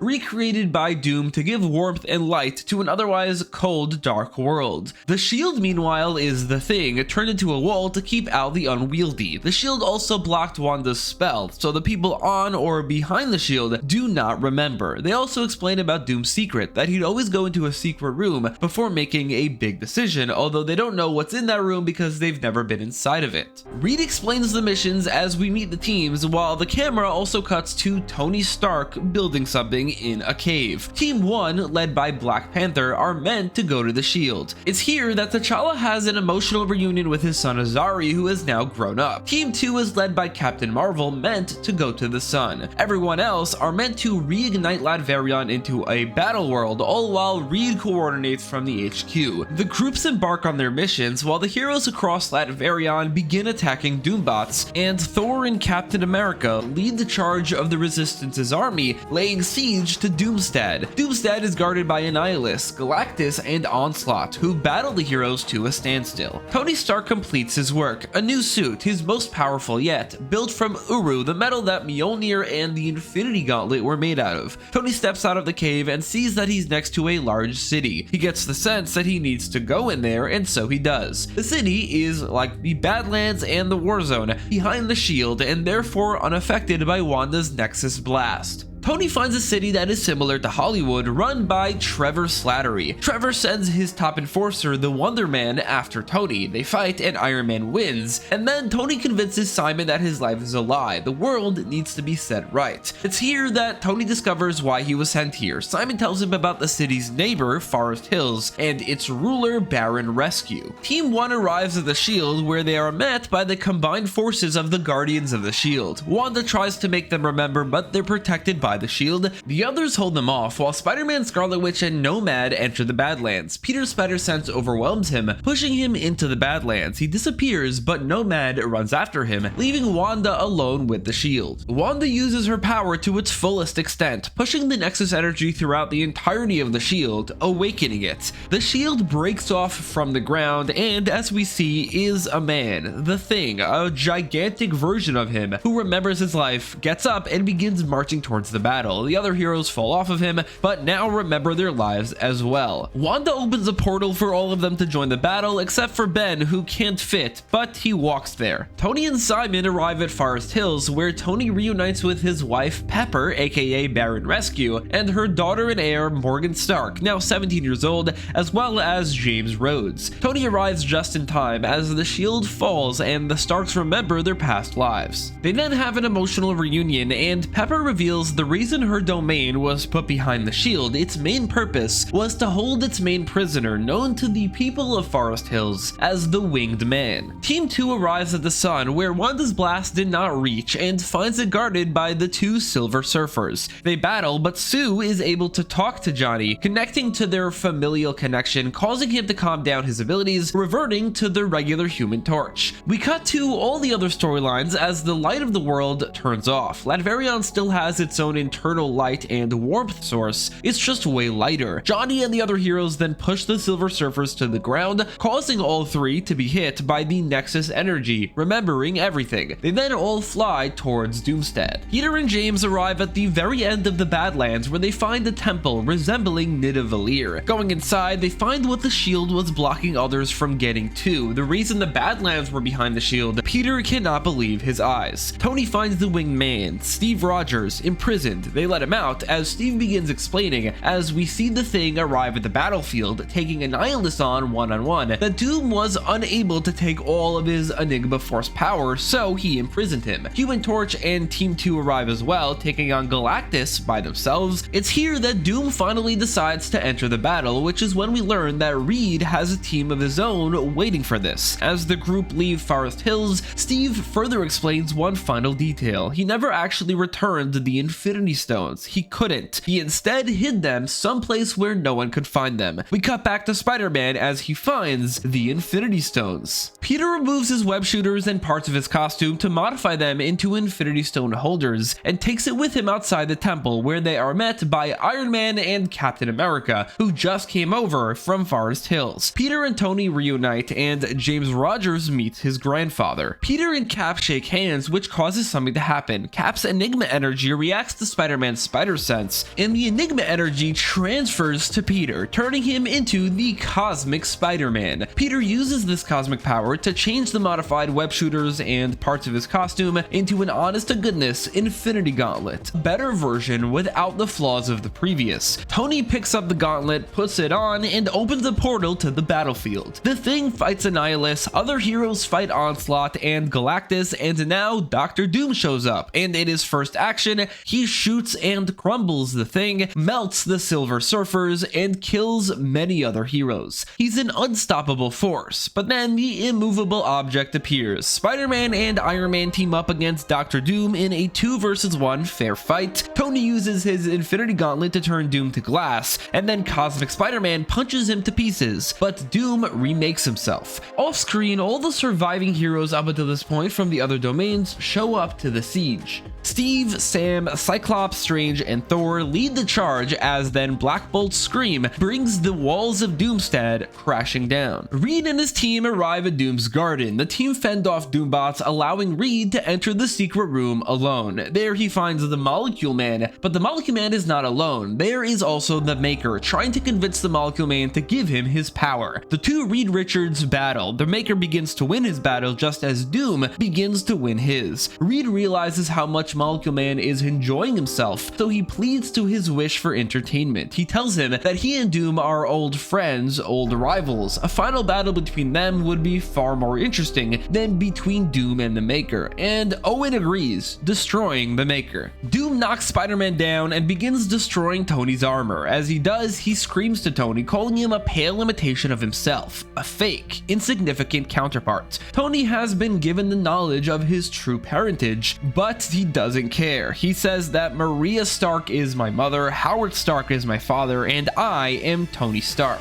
I am Iron Man. Iron Man begins to get the upper hand, and Spider-Man joins back in, but then Doom realizes something wrong with his power. He then realizes that this whole thing was a distraction. He transports himself to the Molecule Man room and sees his old rival. Doom becomes bitterly angry and instantly goes for the kill, but it doesn't work. Molecule Man has put them on equal footing, and a battle commences. Doom and Reed spar at each other while acting as counterparts to the one above all and one below all in their final battle. Reed goads Doom into revealing that he chose Earth 19999 as the basis for Latavarion because on this world his face is beloved and revered, accepted as the greatest hero in the world, as it should be. In his world, he's hated and feared, he's scarred and alone, all because of Reed Richards. Doom begins to get the upper hand. He is stronger than Reed, but Reed plays to his arrogant nature. He taunts him, saying that he replaced him,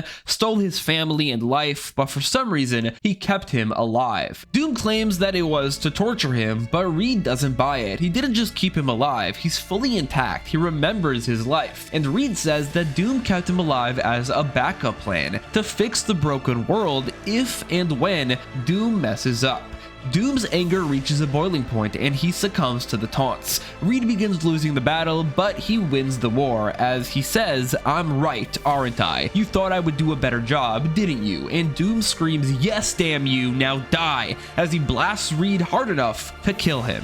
The Molecule Man then utters, "Well, if we're all in agreement," and Doom screams no as the screen turns white. In front of the white, we see the one above all finally besting the one below all, merging the two into one being, the one outside all. No longer at war with each other, the multiverse is no longer at peril. This is the final cosmos. 3 weeks later, we'd see what remains of Battleworld and the operation to rebuild the multiverse. Up until this point, we'd realize that Valeria Richards does not talk like a regular child. She's a genius like her father. She explains to her mother what's happening. Reed, Tony, and Peter use their combined powers to recreate the multiverse, all guided by Franklin Richards, who we'd learn has one base power even without his cosmic power: multiversal awareness. Franklin is able to accurately redesign the universes from the old multiverse in the exact same way as before. However, there's an issue. Not everyone wants to go right back to the way things were. Peter, for instance, now has a daughter, Wanda and Vision are alive, and many of the kids have grown up. For the universes with representatives on Latverion, they make an exception. The movie then ends with narration from the Watcher as we are reintroduced to the Earth 1999 of the 9th Cosmos. The same but different. It's currently 2036. We see Peter with his family, Tony with his, T'Challa and Azari in Wakanda, Steve Rogers is in the 1950s, Thor as king of New Asgard, Rhodey as the president of the United States of America, Bruce and the Hulk working together in tandem, Doctor Strange and Clea married, Sam is Captain America, Matt as Daredevil, and the Thunderbolts brought back together. The Watcher begins talking about the vast multiverse as we see the new Earth 1005, Earth 19315, Earth 96283, Earth 120703, and Earth 828, where we see the Fantastic Four having dinner together with their kids. Everything seems to be back to normal, with Earth 19999 being given a happy ending, except something is off. The Watcher is confused. He notices a new world that did not exist in the previous cosmos, Earth 200,000. The Watcher views the world and sees New York City. A screen shows the news talking about the X-Men. Iron Man flies past, mask on, before then flying past the Baxter Building, from which the Human Torch flies out. The camera remains on the Baxter Building as Spider-Man swings right past, and then towards the camera, which zooms in on his logo, and the screen turns black.